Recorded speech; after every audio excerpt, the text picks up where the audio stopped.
Was I muted all this time? Nice. Cool. Off to a great start. Ashish sir, if you are, oh, he's getting ready, okay.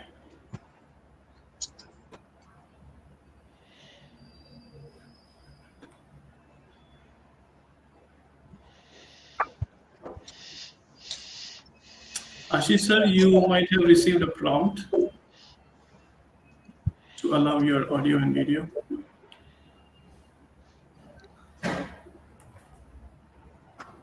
Can someone in the chat confirm you guys can hear and see us? No.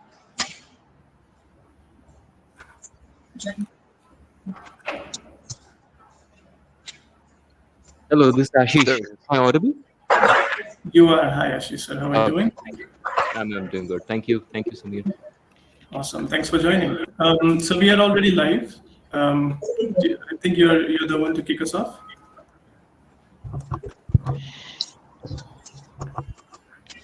Samir, let me know. I'll be starting the. Yeah, you can start. Okay. Yeah. All right. A very good afternoon to all of you. I, Parminder Kaur, Head Training and Placements, Jawaharlal Nehru Engineering College, MGM University, warmly welcomes you all for this conference. You have been hearing a lot about how conferences can be career elevating and transformative experiences. Conferences are the best places to connect and associate with technology specialists. Now, listening to international experts helps you to keep up to date with the latest technologies and be on the leading edge. I think one of the primary objectives for all participants is to acquire information and expertise on the latest and most recent advancements. So we are here with one such conference for all of you. Now, before we move on to the conference, let me briefly introduce MGM University, the organization we all belong to. MGM University is established by Mahatma Gandhi Mission, MGM Trust, a pioneer with 4 decades of excellence in education, research, and service. With the vision for imparting quality education, MGM initiated a chain of institutes with a spectrum ranging from primary schools to postgraduate degrees. MGM has been instrumental in promoting classical dance, music, art, culture, heritage, and creativity for art seekers. The trust has also paid heed to the aspect of physical fitness by converting a vast expanse of land into an ultra-modern facility catering to a multitude of sports. MGM's lush green and serene campus is conducive to create a peaceful learning atmosphere for the students. It has acquired the reputation of being one of the premier educational and health service charitable trusts in India.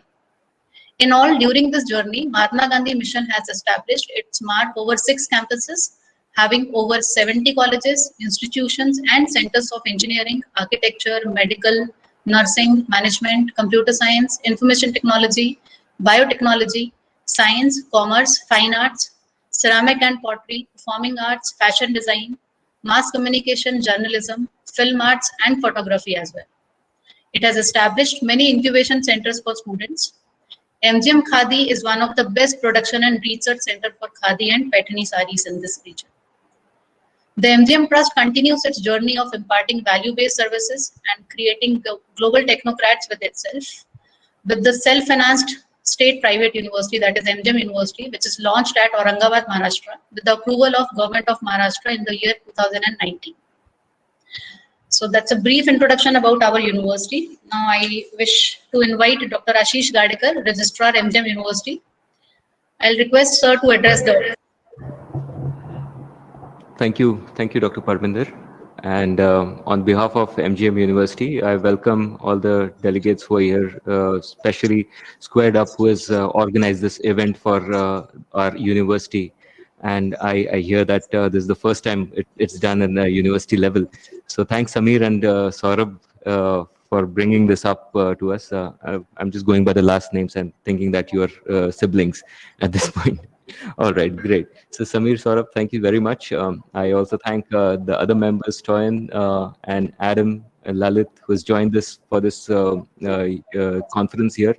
And what drew me to this conference is the discussions that you are going to have on this. And though I'm like, in your terms, you would call me a beginner in most of these terms like cloud computing and also coding. I'm nowhere connected, but then I see a lot happening in this area. Like, we are pretty new in cloud computing. We have, as far as the university is concerned, and being a very young university, we are doing it right here at the beginning itself. Most of our information is on the cloud, and we are also encouraging our every staff to use information which is available, stored on the cloud, and how important it is, like how seamlessly you can move from one device to the other device if you have information right there on the cloud. And with that, we also have encouraged a lot of learning for the students here in terms of coding as well. So coding is not limited just for technical graduates who are enrolling for a technical program, but they can also, non-technical program students who are yet to choose their careers are also being drawn towards coding, as I see in a lot of primary and secondary school students as well, who are, getting access to all this ideas and also these programs all across the world. So with that, I would also represent the Jawaharlal Nehru Engineering College, which is a long-standing college. Though the university is relatively new, it's just a few years since the university is established. This college is there since, well, 30 odd years. So we have a lot of students who are accessing this platform at this point and listening to you guys, and I think they will be enriched by listening to these panel discussions today. So in any time in the future, if we get a chance to host all of you, each one of you on this campus, it will be a great pleasure to have you all on this campus, on this stage where you would be listening, or the live crowd will be listening to you as well. So I wish this conference, the first of its kind, from on the behalf of MGM University today, and I'm looking forward to the entire sessions here. So please, without wasting too much more time with my introduction, I would hand it over to Parminder, back to Parminder, and to the rest of you. Thank you so much. Thank you, Dr. Ashish. Moving on to the conference. Experts Live India is the Indian edition of Experts Live events that are rocking the Microsoft communities worldwide. They aim to bring together the experts working with Microsoft technologies and trade expertise. This is an entirely community-driven event organized by the community for the community. Now, this conference has been initiated by Mr. Sameer Mehsekar, who happens to be JNEC alum from 2015 Electronics and Telecommunication Engineering branch. Sameer, we are grateful to you for taking out a lot of time from your routine for this initiative and bringing together this range of speakers for this conference. Thank you so much.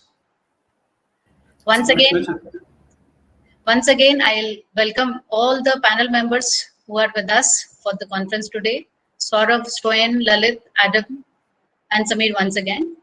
As part of this conference, an offer is also given to all the participants of the conference who have registered and they are attending the conference now.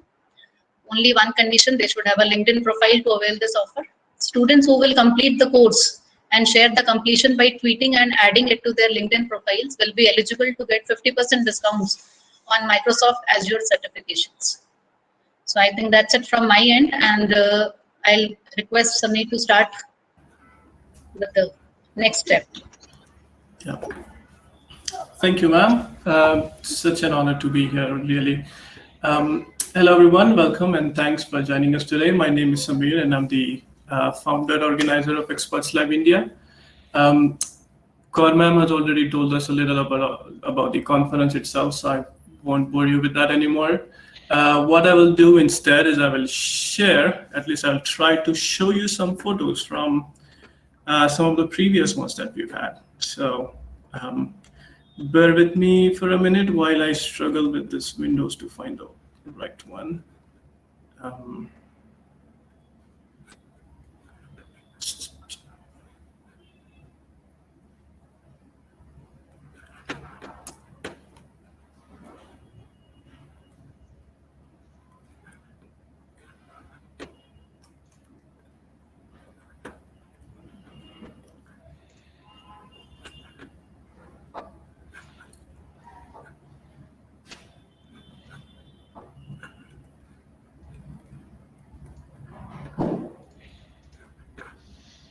All right.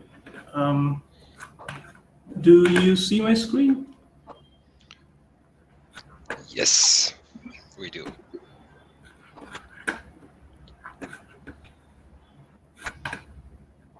There you go. Sorry for the resolution. It's a vertical screen, so that's how it's gonna look.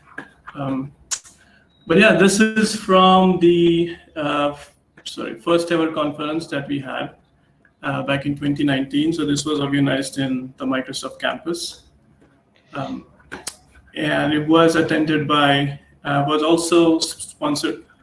Oh, am I on the? Yeah. Yes, so it was attended and by I think over 100 IT professionals from different companies. We had some prominent speaker back then. Also, we had some MVPs and some product managers from Microsoft. Vittel here is also a product manager at Microsoft. It's talking about managing hybrid clouds. And of course, we had some very good food. Adam, I think you missed this one. This was attended by Bruce and Richard back in 2019. This is Richard, CEO of Squared Up. And this is the ending slide. I believe it was all the sponsors that helped us organize the conference. And of course, the after event party. This was we cut the experts live cake because it was the beginning of something new. So that is from 2019. Let me just quickly show you the 2020 ones. If I close this one.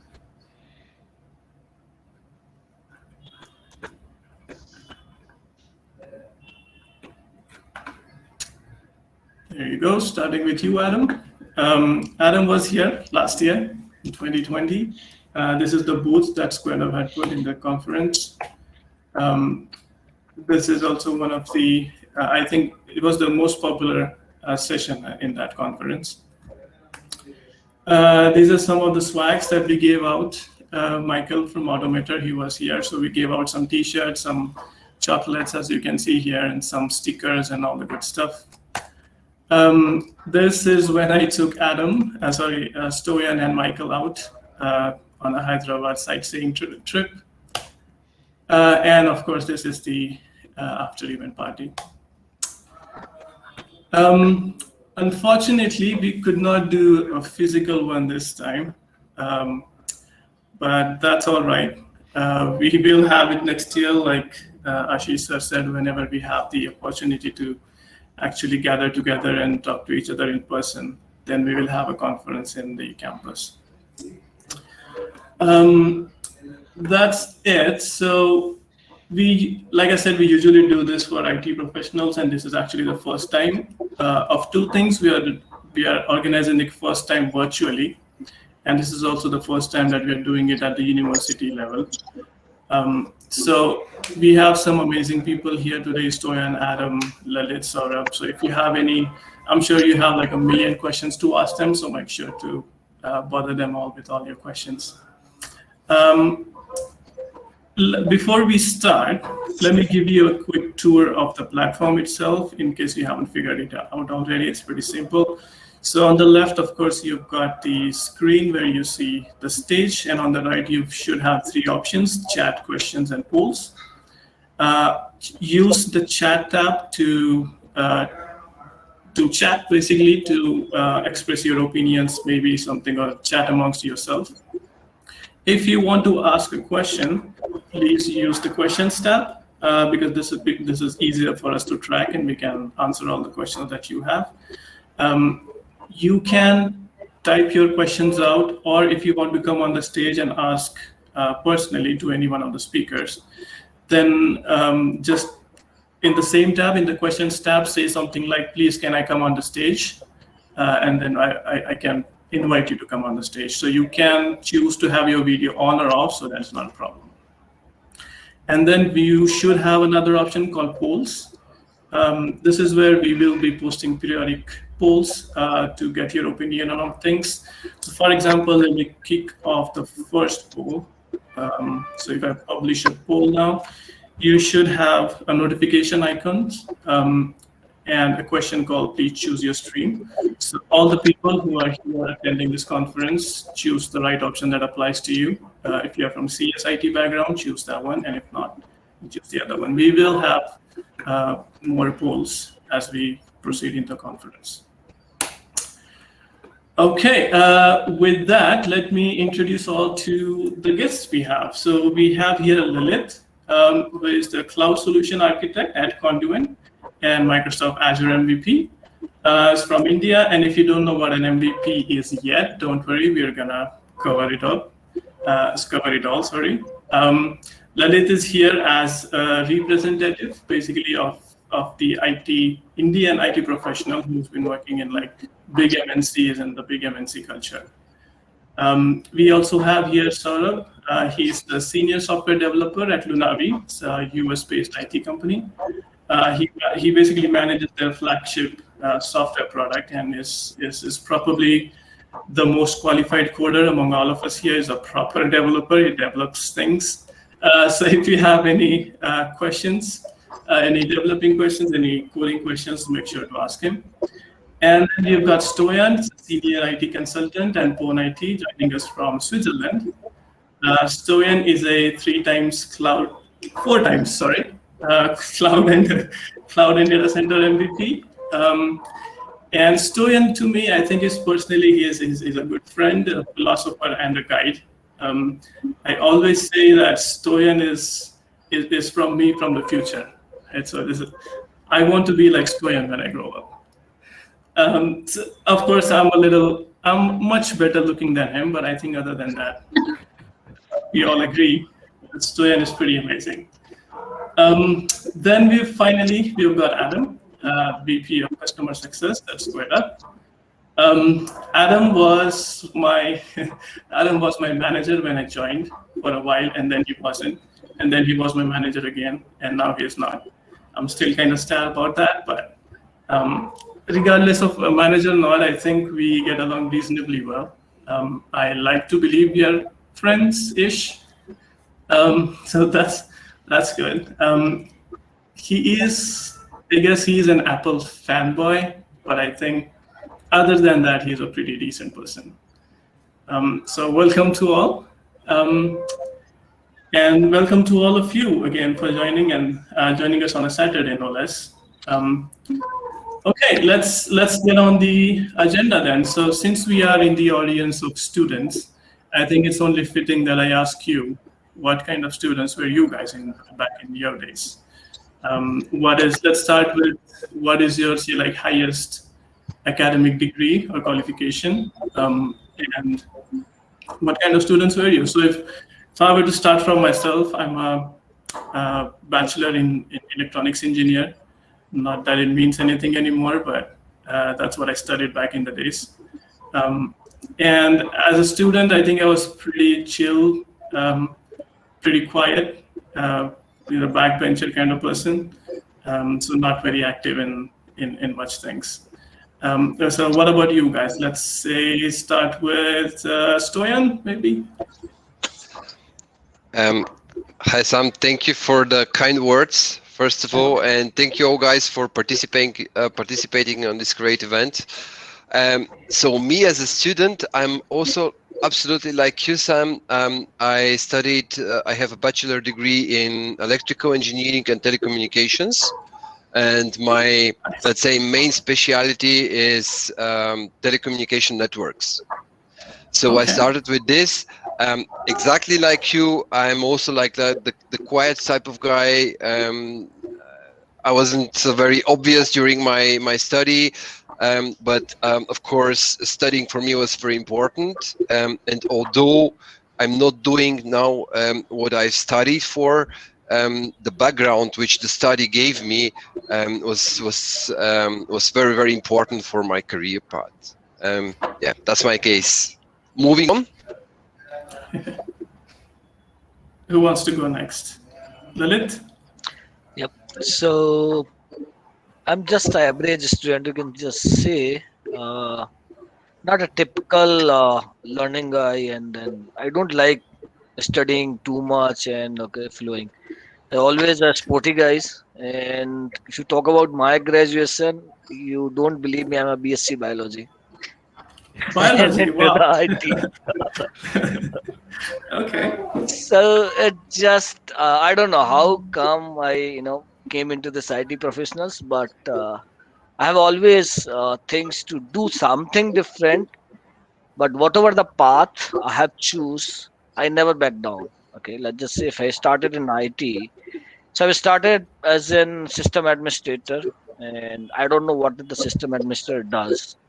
So I do quite of office work all the time, and then slowly and eagerly learning and growing with all of us. So I would just say a one word here, and then probably we can go with Adam.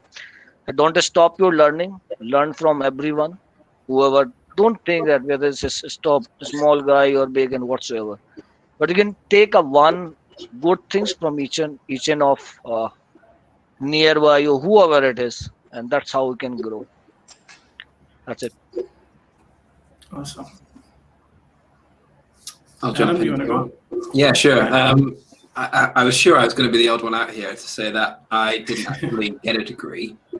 Oh, Since I was maybe 6 years old, I wanted to be a doctor. Worked very hard at school. Went to medical school, St Andrews in Scotland. And after about 8 months, after 10 years of hard work at school, about 8 months in, I realized I'd made a horrible mistake.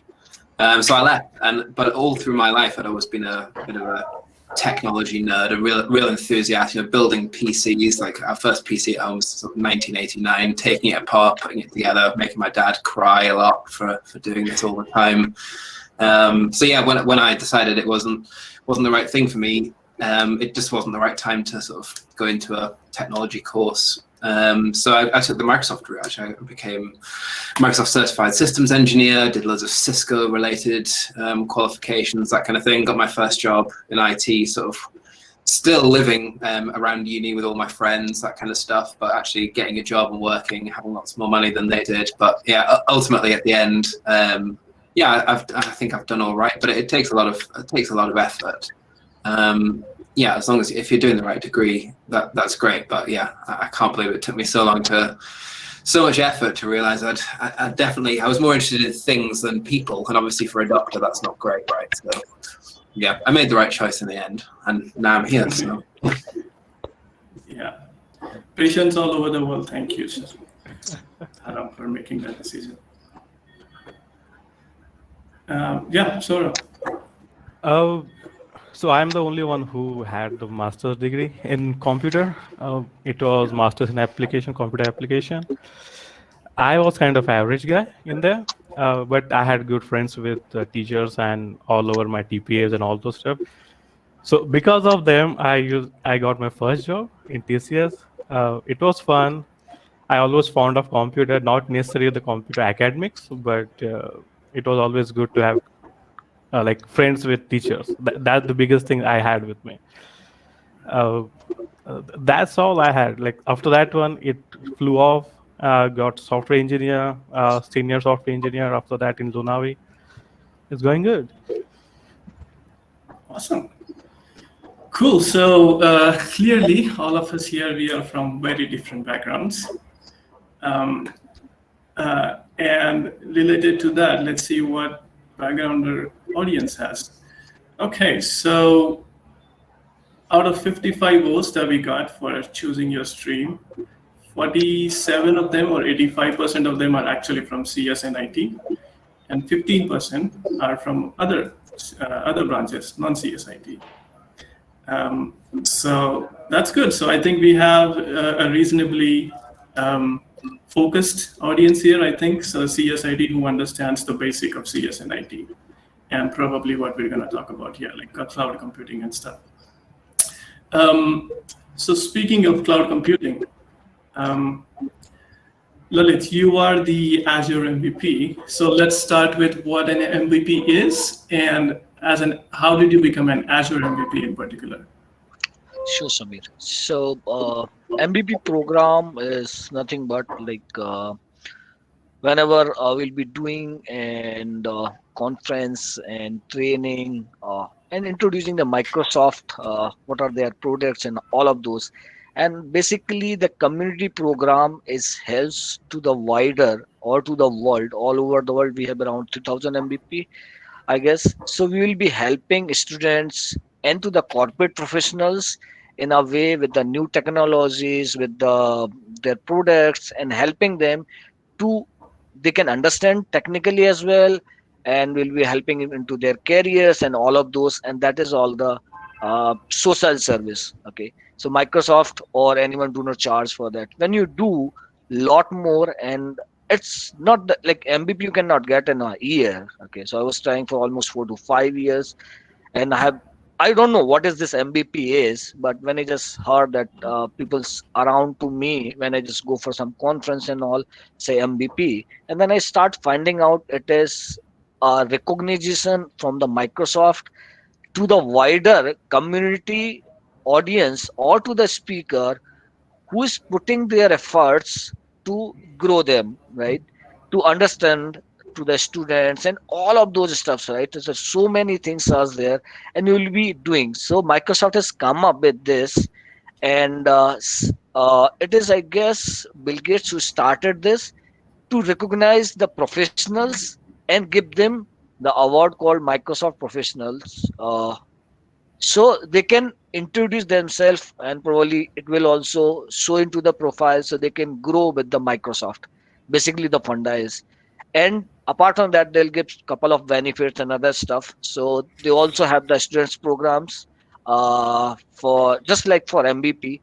So basically all of those stuffs would be there. So if you wanted to contribute into the community and all of those, and once you put into their portal, and that will be recognized by the Microsoft program manager, and then it will go to the product team and all of those stuff. So once they'll find out your efforts, and then conference and all of those are good, and they'll get you the reward with the MVP.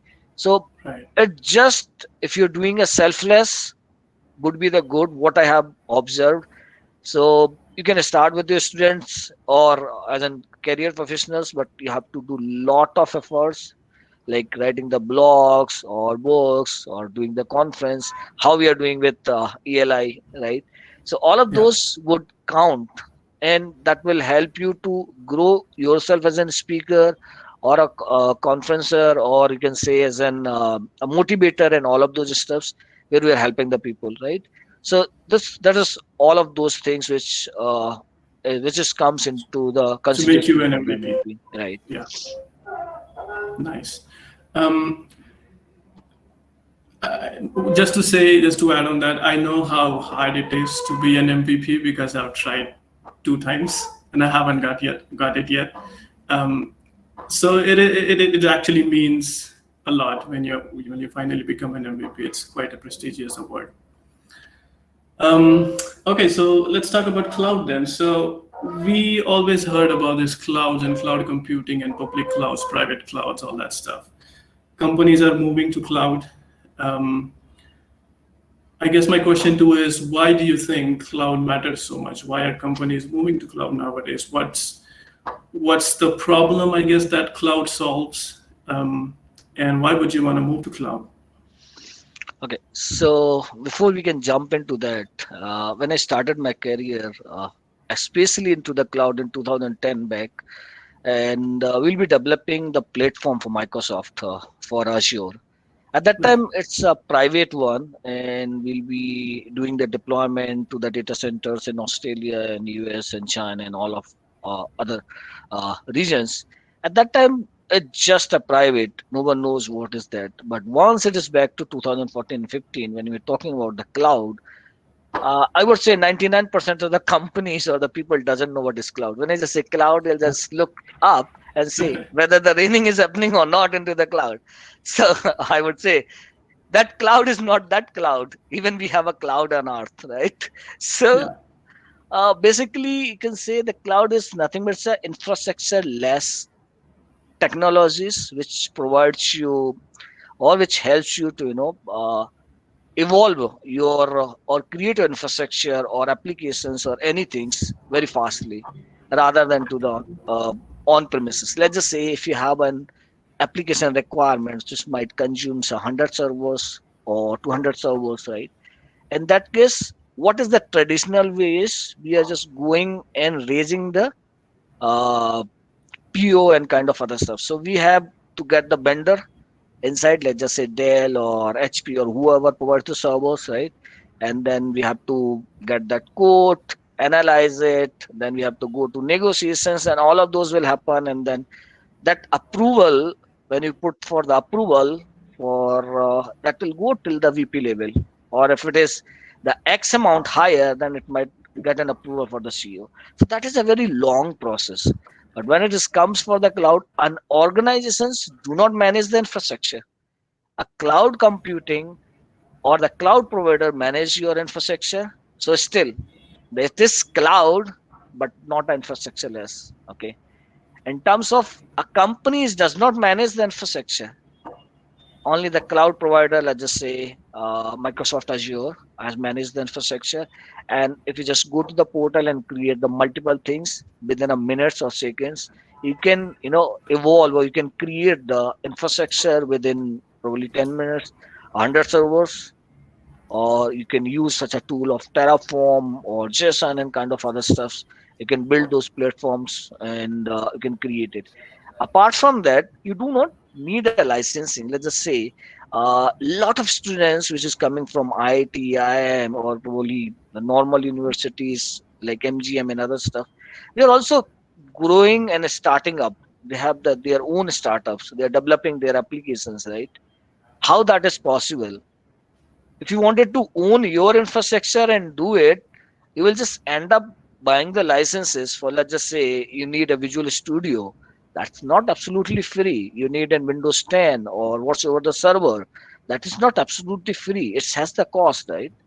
So you just end up paying of 1 lakh or 2 lakh rupees to start that infrastructure, rather than you just go into the Azure portal or create a subscription, and you can build your application, and probably hardly it will cost you. It's always pay as you go, how much you are utilized, and that's it. You have to pay. So what you can do is hardly you can end up paying of 1,000 or 2,000 bucks in a month.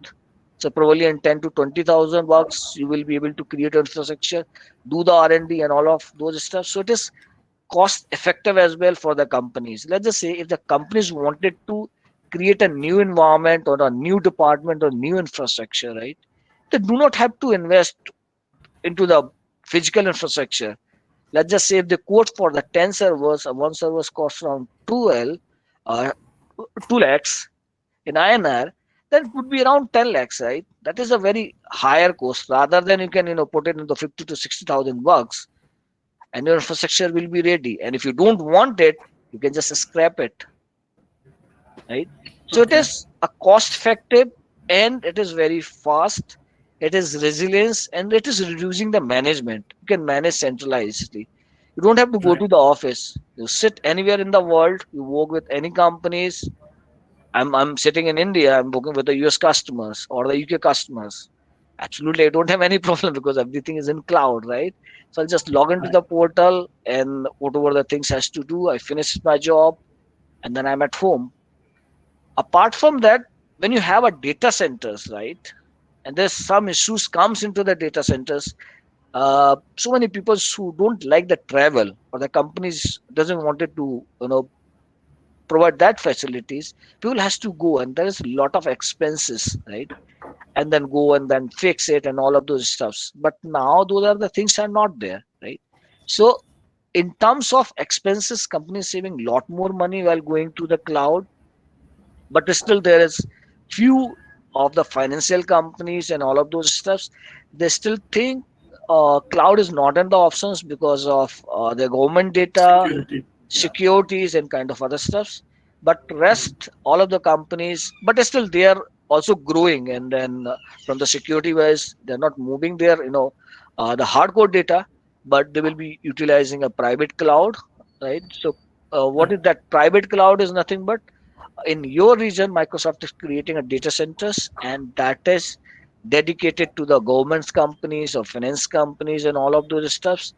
And they will be deploying an infrastructure. So you can say a stack, right? Stack is nothing but it just feels you like in Microsoft Azure, And same way you can create the VMs and all, but the infrastructure or the servers would be deployed to your data centers. And in terms of the hybrid cloud, this is very much in the market, right?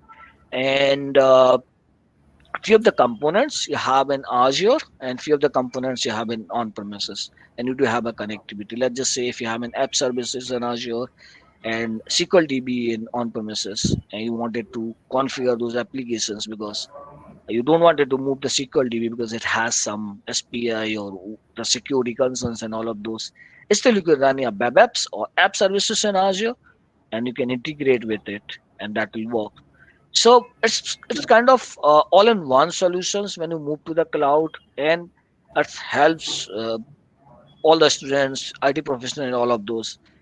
When I started, I in 2004 when I started my graduation, I even don't see the computer. So we have a big monitor over there, and then keyboard, and there is a hardly in a one city there's a one guy who has the right facilities. But when you just move into to 15 years ago or 16 years ago, the technology has completely changed, right? It is evolving, and you can see the new software, new languages, and all of those things are coming up. Earlier, there is nothing. So I would say that this is the opportunity which students can avail and can grow their careers into the cloud, and Yeah. everything is well documented. When I think Adam or Satyan can say, when we was in students, we don't have that much of document. We have to do lot of R&D to fix a one problem. But you can now you can see Microsoft itself. They have very good documentations and all of those stuffs are there, right? Yeah, absolutely. So this is what clouds helps. Nice.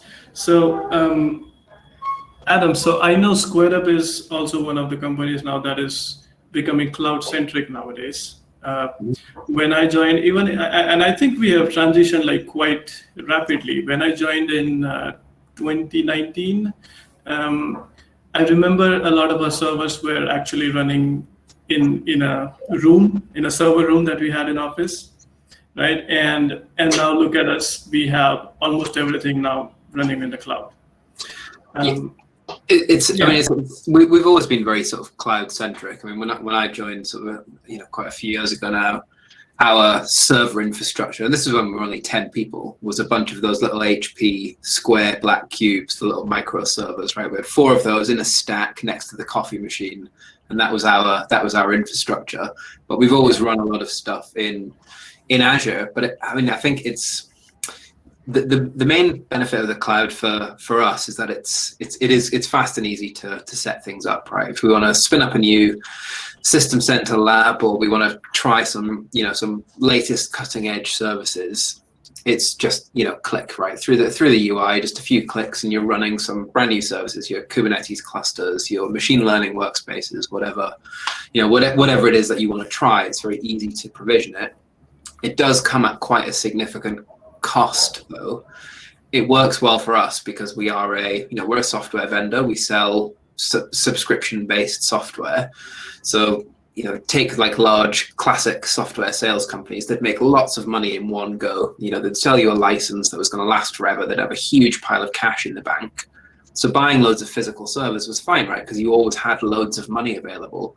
But when you're a small business starting to grow and you're only making income monthly or annually from your customers, it kind of makes sense that you align your spend on technology in the same way, right? So you start buying all your servers monthly, you're renting them from Microsoft. But I mean, we, even as a small organization, spend 1,000% a year compared to the money we've ever spent on prem. It's incredibly expensive to use the cloud. What that's meant for us is where it's saved isn't in technology, it's in people, right? We don't need a team of 10 systems engineers because we can have a team of 2 because we're not having to look after our own infrastructure. So there are benefits in terms of pace, that you can try new things very, very, very quickly. And if they aren't the right thing, like Alex said, you can just destroy it, right? You can just press delete and it's gone, and you start paying for it straight away. If you've invested in infrastructure, you've got it, right, until you sell it or break it or whatever. But it probably is more cost effective to use the cloud, but does tend to come at the expense of your engineering team. So yeah, you get the benefits of the latest tech, but without the latest people in some cases. So yeah, pros and cons. Yeah, I quite like the way you put it. Is like you don't save it in terms of money, but you save it in people. So that's how. So what is cloud ultimately? So at the base of it, a cloud is a computer running in someone else's server. Yeah, someone else's cupboard, right? Someone else's little server. It's just someone else's server. So it's not actually in cloud, right? So so I think so that's the point that you raised, is like you don't have to maintain your infrastructure anymore. So you just have to use what you want to use it for however long you want to use it, and once you're done, just get rid of it and you're done. The key thing, I think, a lot of organizations, they suffer pain moving into the cloud when they are just moving infrastructure, right? We run 100 servers on-prem, so we're now going to run 100 servers in Azure, right? That's an incredibly expensive way to use the cloud. Organizations that are forward-thinking will take those server-based applications and redevelop them to run on platform services. So instead of renting a server and installing your app, you rent just the SQL database or just the web app, just the web server front end. It's going from infrastructure as a service to platform as a service is what makes the cloud interesting, right? It's definitely Microsoft's problem when they're just looking after the servers, the physical servers and the operating systems, and all you're actually consuming is a SQL database, an IIS web server, a load balancer. You never have to see what's going on behind that top level. And that's what makes it quick and sort of more consumable. You're not buying Windows licenses and physical servers. You're just renting use of an IIS web service or that kind of thing. So yeah, it's moving applications forward to being platform as a service applications as opposed to infrastructure applications is what makes it interesting, I think. Yeah, cool, of course. So, and I think Saurabh is, as a developer, he can, I think, attest to the fact that it is actually, in fact, much easier to run something on cloud instead of installing a server and then installing an OS on that server and then installing a platform or a database or whatever and then deploying your code. Instead of that, you just spin up like an app service instance in Azure, and then you just paste your code and it just runs. Right? So it's definitely more time saving, I think. Yes, time saving. Plus, there are chances of like cost effectiveness. Plus, if there is a problem with the server, I could just drop it down and just rebuild again. So it doesn't matter if some say junior developer come in, they had some problem with the configuration. I could just rebuild it again and run it throughout the day. Like with me, it happens like many times I had to build and close it so that company will not get cost, like has to bill a much to have that one. Mm-hmm. So completely agree with Adam and you, like it's get much flexibility than it used to. Right. Yeah, so that's the thing again. So just spin something out, scale it up or down as you need it. So you can very easily, so you can easily add some compute power. So let's say if you have a server and it has 2 CPU cores in it, but if you think that you need more, you just go ahead and add some more. And if you don't need them, you just downscale again. Right. And so that power cloud gives you very easily. As opposed to running something on-prem. And Stoyan, I think so you are a 4 times cloud in data center management. I know it says cloud in CDM, but it's not much cloud in there. It's mostly technologies on-prem, system center, PowerShell and stuff like that. So how do you see this transition happening? So you've been working quite a lot on-prem technologies, and do you see in your customers that you do you see like a significant rise in cloud, and why do you think that is? Thanks, Sam. So here in Switzerland, the customers were, let's say, a bit cautious when moving to the cloud. So first they started, so each company has its own data center, exactly like Adam described, and they're operating their hardware. They need to install operating system drivers, maintain the whole thing. And first customers started really doing tests, so like bring up small virtual machines within the cloud. So they log in the portal, they create a new virtual machine, they play with it, see how they integrate and stuff like this. And then slowly, customers started mixing up the environments, or what Lalit said, creating hybrid environments. So they have still their services, or the biggest part of their services on-premise, and then they have some part of virtual machines or other services in the cloud. And they integrate their on-prem environment with their cloud environment, and they create the so-called hybrid environment or hybrid clouds. And now this is, let's say, the most common scenario. So a company has some services on-site or on-premise and other services in the cloud. Of course, there are also customers or companies which have everything in the cloud. It very much depends on the size of the company, of the business of the company. Also, the region is very important. That's obviously. I can give you an example which will only confirm what Adam said with our company. So I'm working for let's say, a small IT consulting company in Switzerland. So what we had previously, the old way, we had a nice room in our office, really a room with a conditioner, so a special conditioner for servers. We had to have the UPS, we had to have the rack, all the hardware inserted within the rack. So we had to install this, we had to get drivers, we had to do updates, do the whole cabling in the office. And this was really not only cost effective, but also it required a lot of time to do.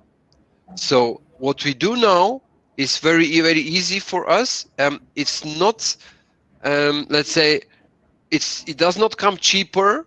Maybe the costs are, let's say, the same if you put everything together, but now it's much more easier just to log on to the portal, create a virtual machine which you use it for some purpose, and like Saurabh mentioned, just delete it afterwards, don't use it anymore. I'll give you another example. Like a consulting company has a lot of consultants and they need to create test environments. So previously, we had a cluster with 2 hosts, and you spin up a virtual machine, you test something, but it's still there. The resources are still there. You need to pay for the electricity bills, you need to pay for cooling, for maintenance and stuff like this. And now you just use your VM and then delete it, and you forget about this. And this is having this flexibility is really important. And this is also appreciated by businesses. So lots of them have now hybrid environments. They have teams which are doing the on-premise stuff, and they have teams which are doing the cloud stuff. Particularly in my case, being a system center or a cloud and data center MVP, you can build your own cloud, so to say, your private clouds using products from Microsoft like System Center. And you can, of course, use it on your own or provide it for usage of other people.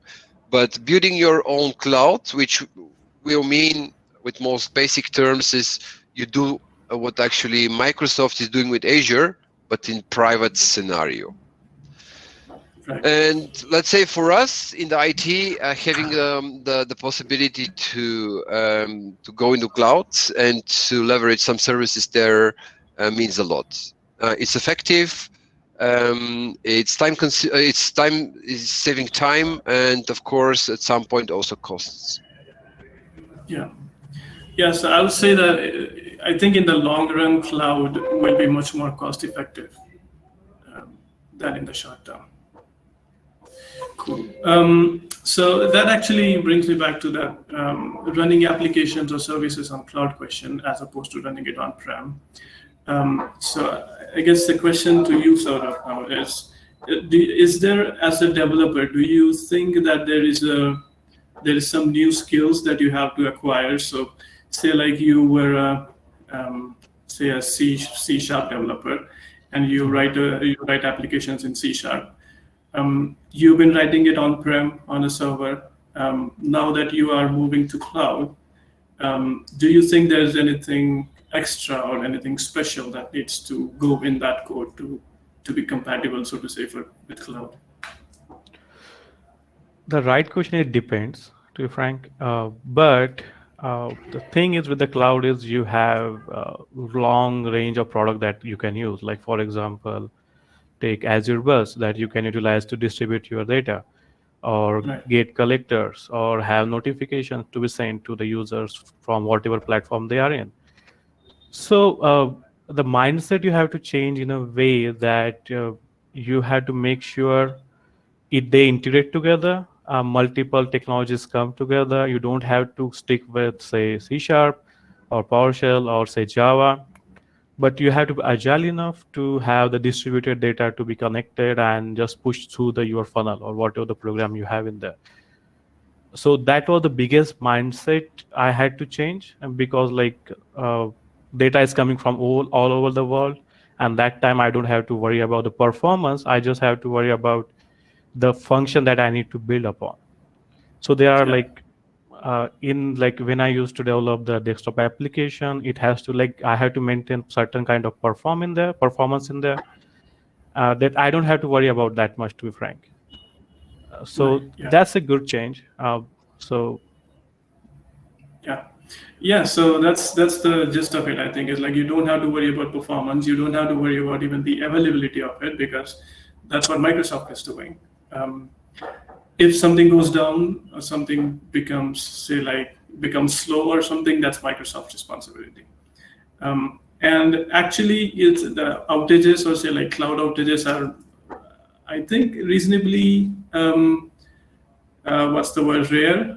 I think that rarely those happen. So you've got like 5 nines of SLAs from Microsoft, like 3 nines or 5 nines, 99.999. Right. That doesn't mean they Yeah. always meet it, though. True. It just means they have to give you money when they don't, right? Right.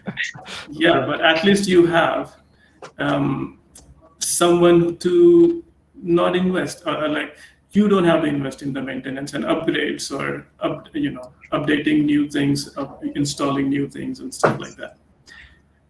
If you can see, Right.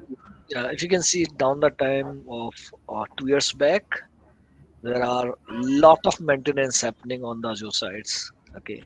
Yeah. When I see, remember there's one security threat on Intel Xeon SAM processor, and over the night, I was working with one of the financial firm called Bajaj Finance, and when you just jump into the office, all of the servers are hitting and restarting, Oh, and all of those services being down. So that was not informed by any of the platform, and that is same with other cloud provider. And we're just seeing what happened. We don't have any idea, and we're trying to reach out to Microsoft support and all of those stuffs. They don't have. And then Yeah. I just looked out some options and find out, okay.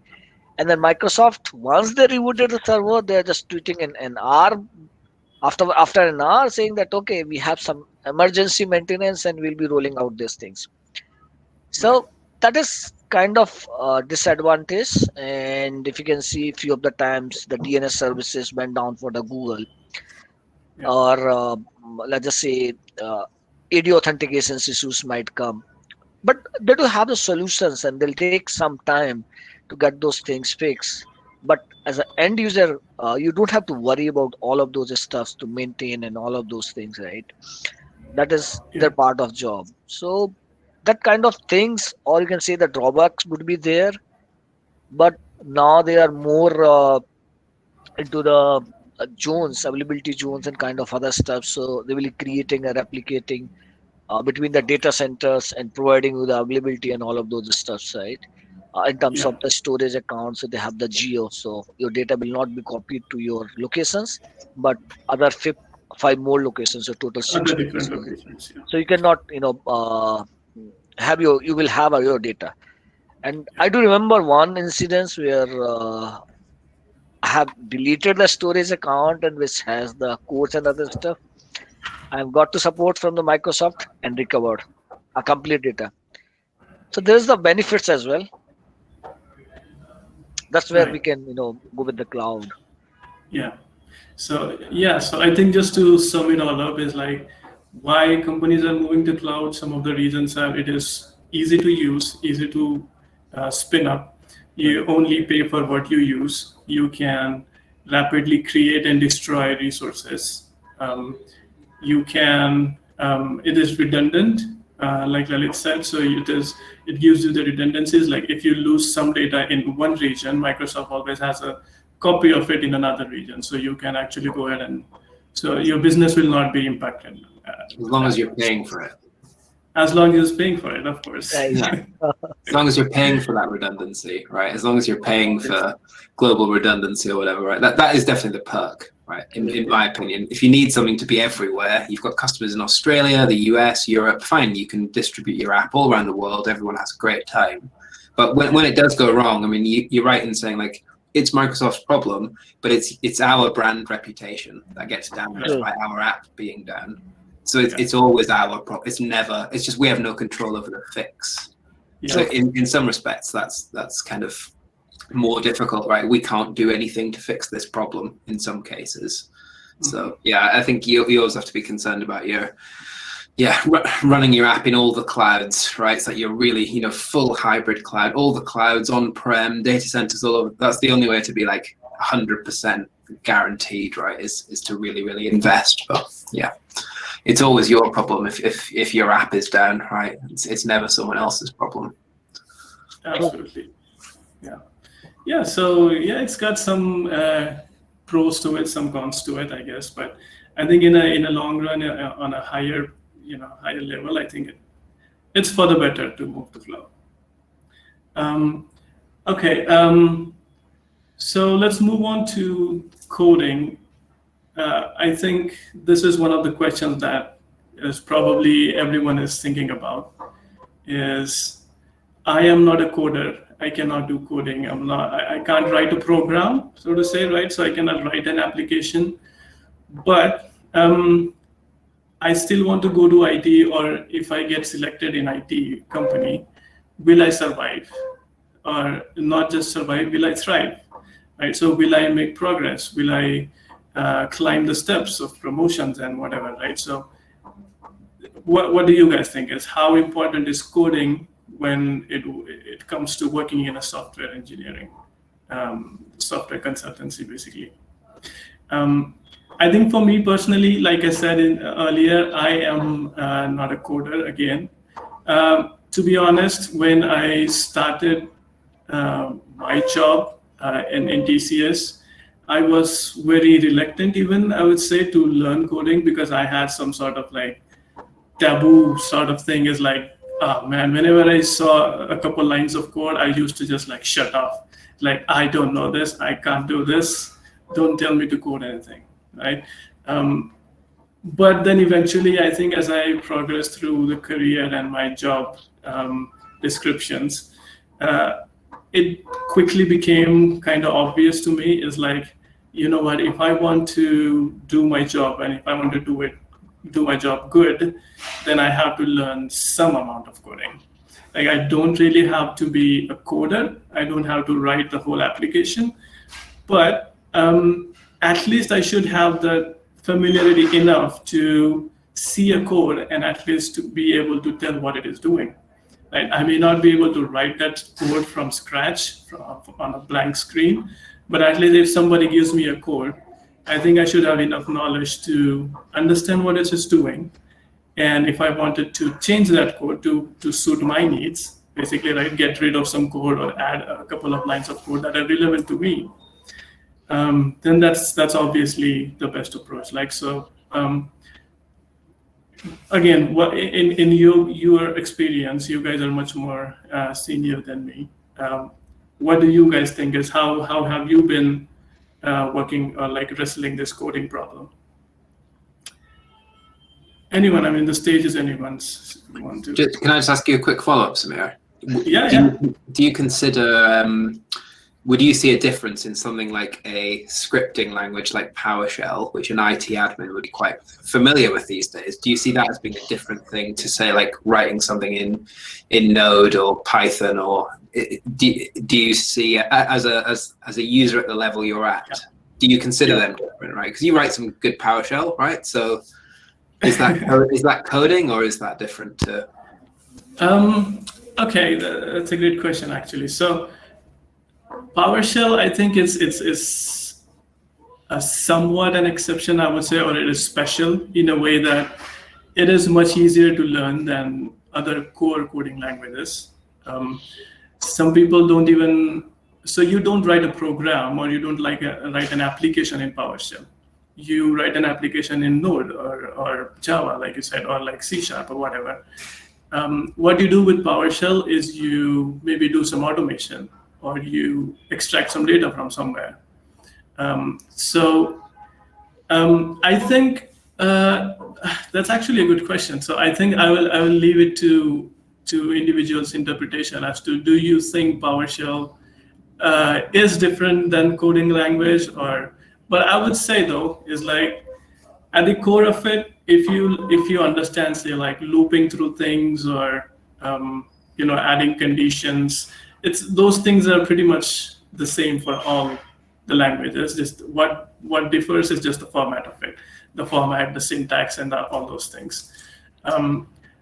So I will actually give you my example, right? So Adam, so when I was doing this Kubernetes thing recently that Richard asked me to do, like you said, I know a little bit of PowerShell, and one of my colleagues, Ben, he gave me a Node.js program. Over the years, with my experience with PowerShell, while I was not able to write my own code in Node, I was actually able to understand what the code is doing, at least on a high level. I may not be able to explain you each line, what each line is doing, but I would say, like, at this block of code, I think this is doing this. And the next block is maybe taking input from that block and doing something and giving something in return. And so I think that level of understanding PowerShell will give you. I don't want to talk much about PowerShell because I don't know how familiar are people in this audience with PowerShell in particular, so that might just sound all Greek and Latin to them. So PowerShell is just basically a system admin programming language used for automation, not for development. I think that, I don't know, does that answer your question, Adam? Kind of? Yeah, I think so. I think the audience is quite different in terms of, from my point of view anyway, right? When I was still sort of working in sort of systems engineering, the idea of like going into the Exchange console to set up a user in a mailbox was ridiculous, right? You just like run some safe PowerShell script and off it would go and you're done, right? And then you can go out and drink some coffee and have a lovely afternoon while your world is being automated around you. But like writing an application in JavaScript or whatever always felt like a very different thing. So it's maybe take Node though, right? I'm quite comfortable spinning up things in Azure Functions using Node or pretty much anything these days, because like all developers, right, you just copy and paste from Stack Overflow. No one actually writes any code anymore. So sorry, Sarah, but yeah, I think it just seems like, I think they're pretty similar, right? They're pretty similar. It's just the audience is quite different. One feels like it's designed for automating systems engineering. The others feel like they're for, kind of doing anything. But I mean, fundamentally, you can, like you said, with loops and whatever, right? You can always find the right PowerShell module to do pretty much anything with PowerShell. It's just, I think, PowerShell feels more like it's designed for an IT admin because it's the thing you use to automate all those big Microsoft technologies, right? Like Exchange and Active Directory, all that kind of stuff. It's the tool for that. So I think it feels like it's for systems engineers rather than maybe Node does. Yeah, that's just me. I think you need to learn a bit of everything these days. That's actually true. That's one of the questions I will reserve it for now, but I'll ask you later. Let's maybe Stoyan, Lalit, do you have anything to add? I would just wanted to add a very short note about the previous topic about cloud computing, guys. If you want to get let's say a high-level overview what this is, Microsoft has a great documentation on Azure. So I posted a link in the chat. So just you Yeah. can just really get an overview of what's this. And in the meantime, there are also some posts if you have missed this, where you can provide some answers. It will be very interesting to get you your background a bit better. And now regarding coding, um, that's another similarity to you, Sam. I'm also not a coder, and I differentiate very, let's say, clearly between a real software developer and the system engineer who does automate stuff. So for me, there are clear differences there. I can automate. I use PowerShell and also some a bit of some other languages, but I'm not a software developer. That's for sure. So for me, there is a clear difference. For example, here we have a real developer startup, and we have some system engineers. Um, what I see often is that a software developer might jump to be a system engineer, but I do very rarely see that a system engineer with some experience that the system engineer switches to doing software development. That's a very, very rare case, at least here in Europe, in Switzerland also. And what I can say also, you ask the right question. Am I going to thrive, and is my career going to progress if I learn or do not learn coding? To be honest with you, um, I had no coding experience at all, or even no PowerShell experience at the beginning. I had some development in my career, and I reached a certain level, and I noticed that if I want to move forward, get better, really become a specialist in something, almost all of the other guys within the same area, they were able to write some code or automate stuff with PowerShell or no matter what languages. So I was kind of forced, if I want to make a progress, to get to know PowerShell. This does not mean that I'm coding, but I had to do this in order to progress my career. Okay. Cool. So yeah, in terms of whether you will be coder or not, I'm a BSc biology guy, so you have a good example. Okay, so it does not matter what technologies or what things you choose. It does matter on a day to day once you join into the office or whatsoever, right? How you are making progress. Satyan's clearly told, right? In a one time, you just feel that you have to learn the new things.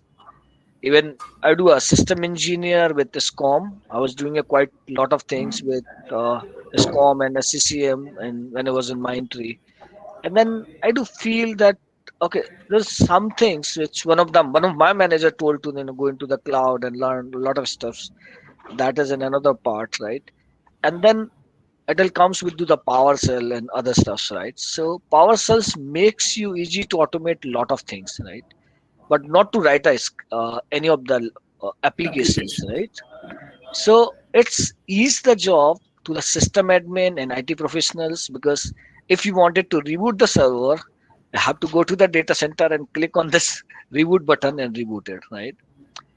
But when you have a script, you just put it, connect to the servers through the PowerShell, hit a command of restart and whatsoever, and you will be able to finish a job, right?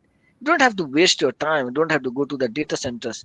So, which is it's removed the lot of human interventions, because I just say people are going to the data centers and probably they will be in hurry or some things.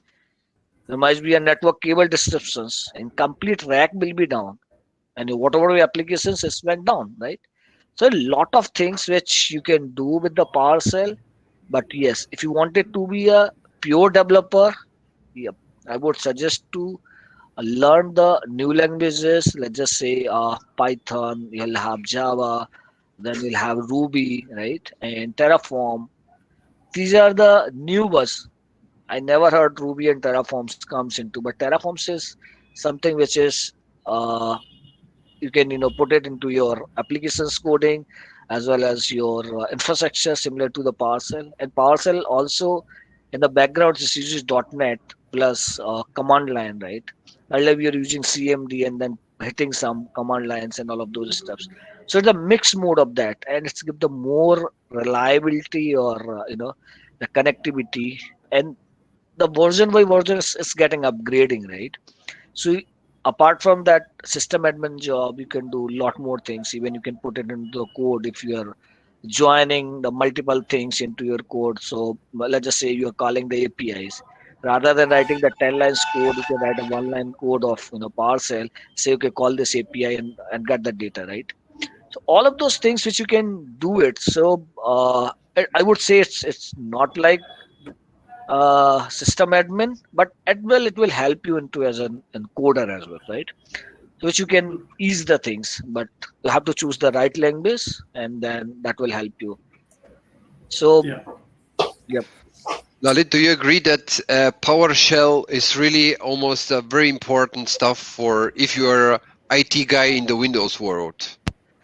I So if you complete say, okay, sorry. I completely agree. Please, sorry. No, I see this if you're really into the Microsoft world, then and you want to get better, you have to learn PowerShell at some point.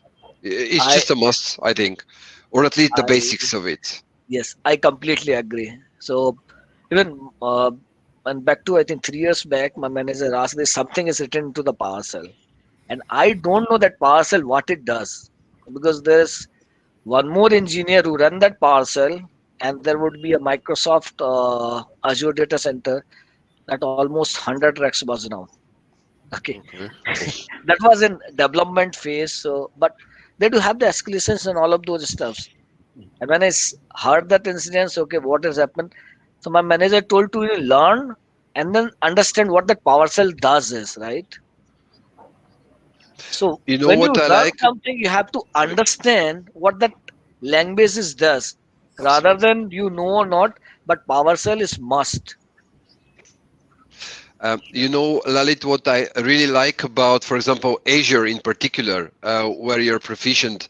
Um, I like it because Microsoft, when they're, let's say, in the documentation, when they're guiding you through some process, for example, configuring something, and they always give you in the documentation how you can do the same thing or achieve the same thing with a code. So they give code examples, and what you just said is very important. So you're doing something, and you see the same thing wrapped up in a code, and this helps you understanding the code, understanding how things works. And when you start coding, this will give you also a better understanding of how things work, I think. True. And I agree that very much people should understand the PowerShell rather than whatever the coding language they know. But that is also a good integrator and reduce your uh, efforts into writing the Manual multiple code labor. and all of this Yeah. size.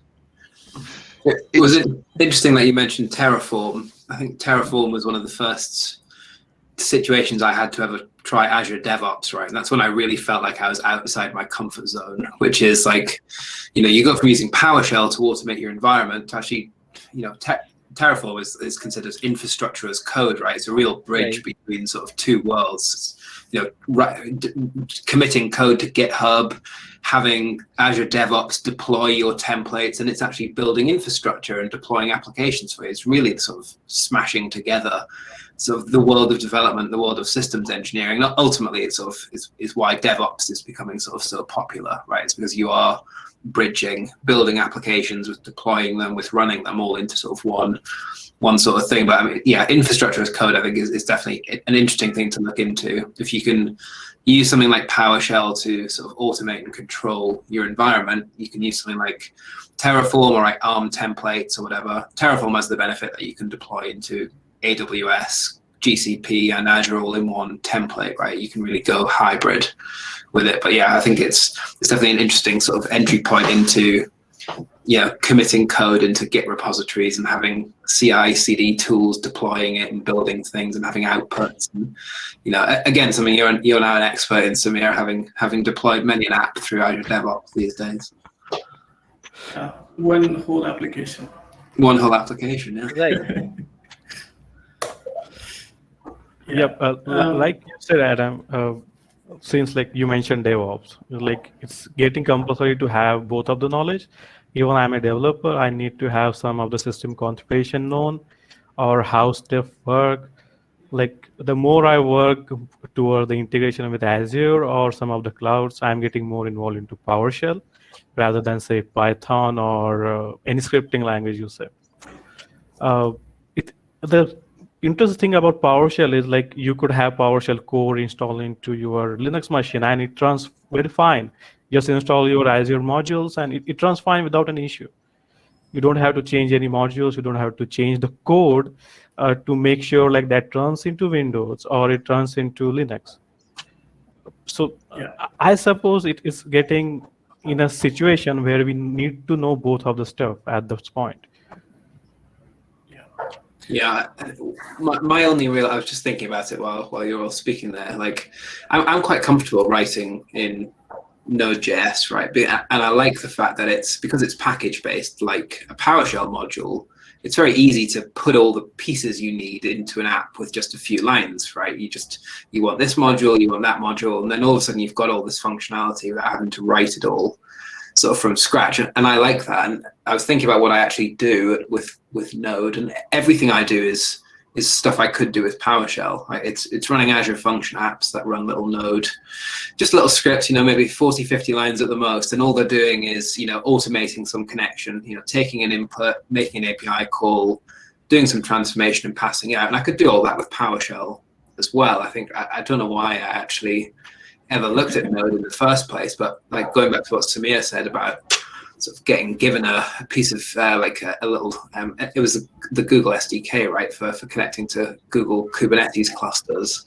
More and more cloud services, especially outside of Azure, which is very much aimed at, very polished UI, great documentation. Like anyone can use Azure. AWS, on the other hand, makes me absolutely cry, right? When you log into, where do you even go? Like, what console do you log into? I hate AWS. I hate it.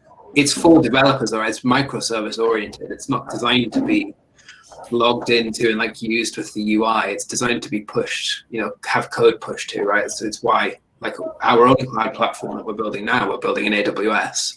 Which I think is, it's terrifying because it's such an awful I mean, it's a great platform. It's just an awful experience if you're an engineer, like a systems engineer. So it's definitely interesting. I think like coding is, it's becoming more and more essential, especially when you are talking about, cloud environments that aren't designed with a shiny user interface. You kind of need to know more and more command line stuff, automations, like scripting automations. Yeah, I think everyone will be writing little Node apps in no time. It's very, very trendy these days. Cool. We actually have a question. Stoyan has already kind of answered it, but I'll ask you anyway. So Pranjali says that she is also a non-coder, but she has done some system admin courses. What are the different opportunities for her in the future?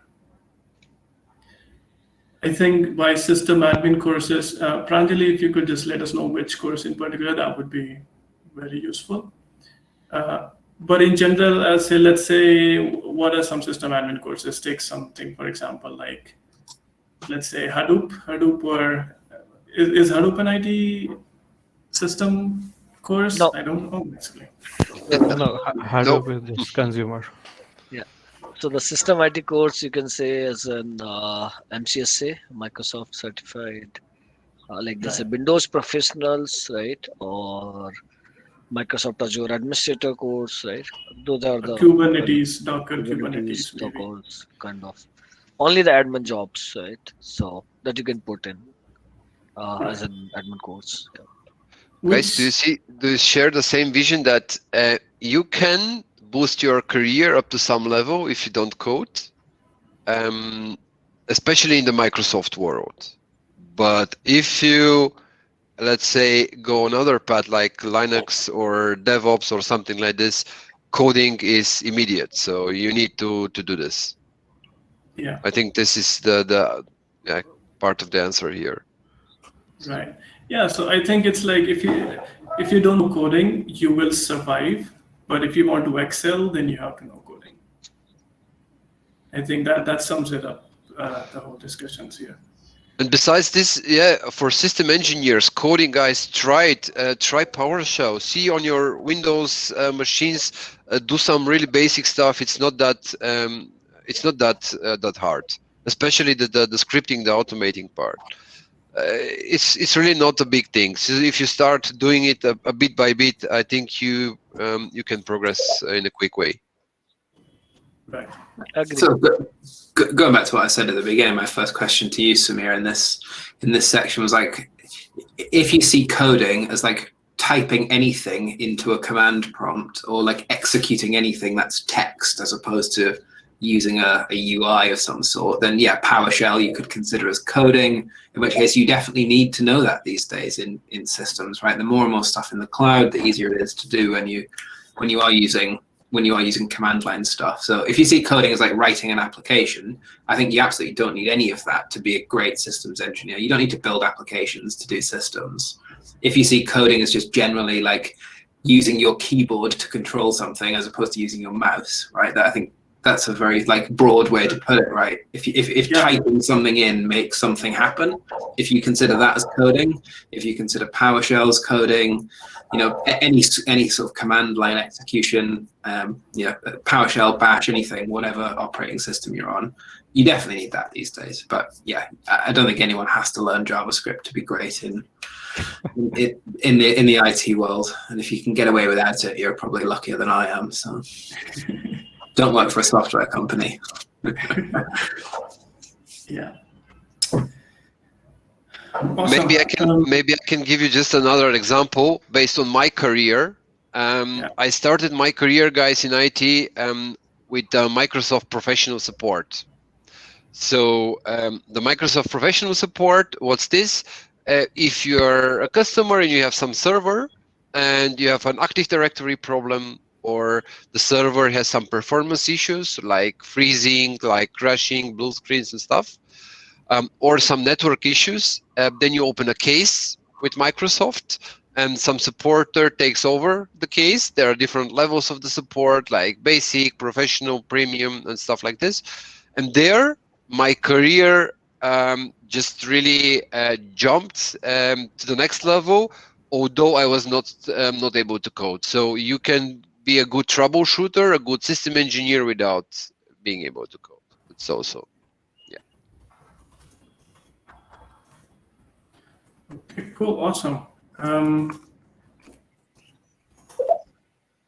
We are actually near. Should we go for a break? Should we break off for a little? You guys can go recharge, have a cup of coffee, or maybe for some people it's time for lunch. And we will come back in say like 20 minutes, 20-ish minutes. Okay, sure, awesome. Everyone else, you can, if you leave, you will have to join again. I will have to keep this on because if I end the event, it will just end it for all. So we can all just go offline for a bit and we will join back. So it's 1:24 now, Indian time. So we will come back in 20 minutes. That will be 1:45, let's say. Cool, thanks. Okay, awesome. Thanks, guys. See you in a while, guys. Bye. Yeah, see you in a bit.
Okay, is everybody back on? All energized for round 2? Yes. Awesome. Lalit, are you back on?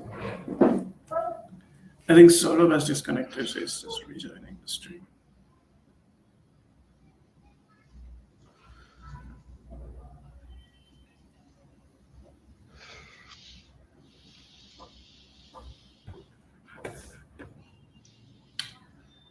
Okay, we have got some interesting questions ahead.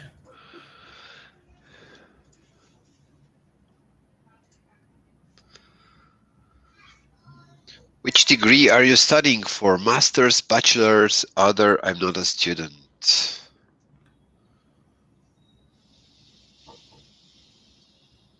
Oh yeah, I guess we can go over the results of the poll. So to your question, Stoyan, which of the following is not a programming language? I think that's a mixed response. DHP and Lang, what do you think? Is Lang a programming language? No, there is a Golang programming language, but not a Lang. Trick question. Yeah. Good, everybody's got it right then. What I really liked, Sam, is that 51% for the participants said that they know PowerShell. So this is really positive. Interesting.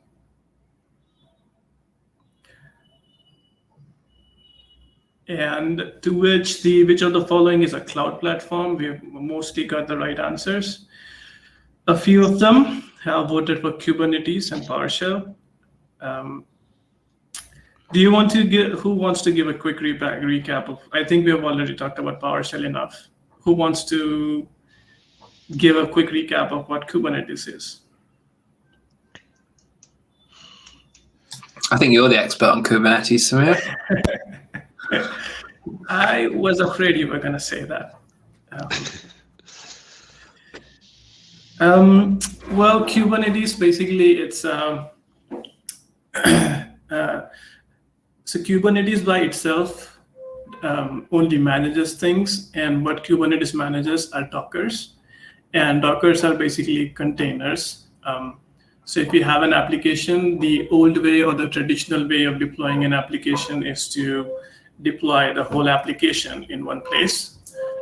So containerization lets you basically split that application in microservices, and then you can host those microservices in different containers.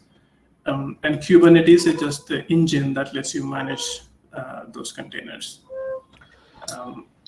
Is that a good summary? It's kind of like half a step between on-prem infrastructure and sort of going cloud, right? You can just put your application in a little in a container, ignoring all the operating system that it lives on, and make it sort of portable. And then, Kubernetes gives you that like cloud scale. If you've got very high demand on your app, it can scale out other nodes. It spins up other instances of the container, gives you more compute resource. It's still sort of fundamentally running on a VM underneath, lots of VMs potentially underneath. But definitely it's sort of like a nice halfway step. It makes on-prem apps sound a bit cooler. Yeah. Cool. Okay, I think it's time. A good chunk of people have joined back in, so I think we should start.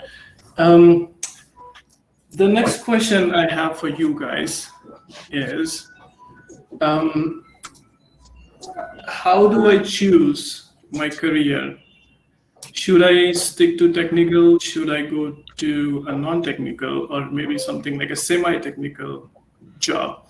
So where that question comes from is a lot of students, even when I was a student, I was confused about this, is should I stick to my bachelor's and do my master's in the technical field? Should I do my master's in engineering now that I'm a bachelor's? Or should I do something like MBA, which is a business degree, right? How do I know basically which one I want to do? Do you have any pointers on that? Without sort of stepping too much on question 5 around how much academics matter. Like I said at the start, I mean, for me, academics have never mattered because I completely failed at university. Well, I think failed is maybe an unfair way to put it. I didn't progress with my sort of higher education, and I went into sort of professional education, Microsoft certifications, that kind of thing. In my career, I don't feel like I've ever had to choose between technical and non-technical. My role has always just kind of evolved, and I've made opportunities for myself. I've taken opportunities that have been presented to me, and I don't feel like the role I'm in now. It's probably worth just kind of mentioning what customer success actually is, because it's not obvious to everyone. Very much driven by sort of the software as a service industry. I think Salesforce was the first organization to use the term customer success, and it's effectively joining together the account management world, dealing with subscriptions and renewals and payments and quotes. It's joining all that together with technical services, professional services. So the support team, pre-sales engineers, where you get a demo of a product when you're evaluating it, right through to the professional services you get when you've signed up to help you get started with a new service, a new application. In Squared Up sort of world, it's helping you build your first dashboards, helping you install the product, even in some cases, getting it set up and connected to Azure or SCOM, whatever version you're using. So customer success is a really interesting one because it is both, right? You definitely don't have to choose between the two, because there is this new field certainly within the software industry, where you can be both. You can be technical and non-technical. And our solutions team at Squared Up is a great example of that, because they do deal with requests for quotes and upgrades and to talk about the customer's contract, but equally they're also in the same conversation helping them do really complicated things with product, really, really technical things. Certainly I think it's when it comes to the academic route of doing an ME versus an MBA, I think that does sort of lead into the fifth question a bit around how much does that matter, right? If you find a great job with a great company straight out of university with your bachelor's, do you need to go back and even consider doing the master's? I think for some people, yes. Some people may choose no. But I mean, I think if you're interested in both, there are definitely roles within sort of the modern tech world that don't require you to choose one or the other. You can do both.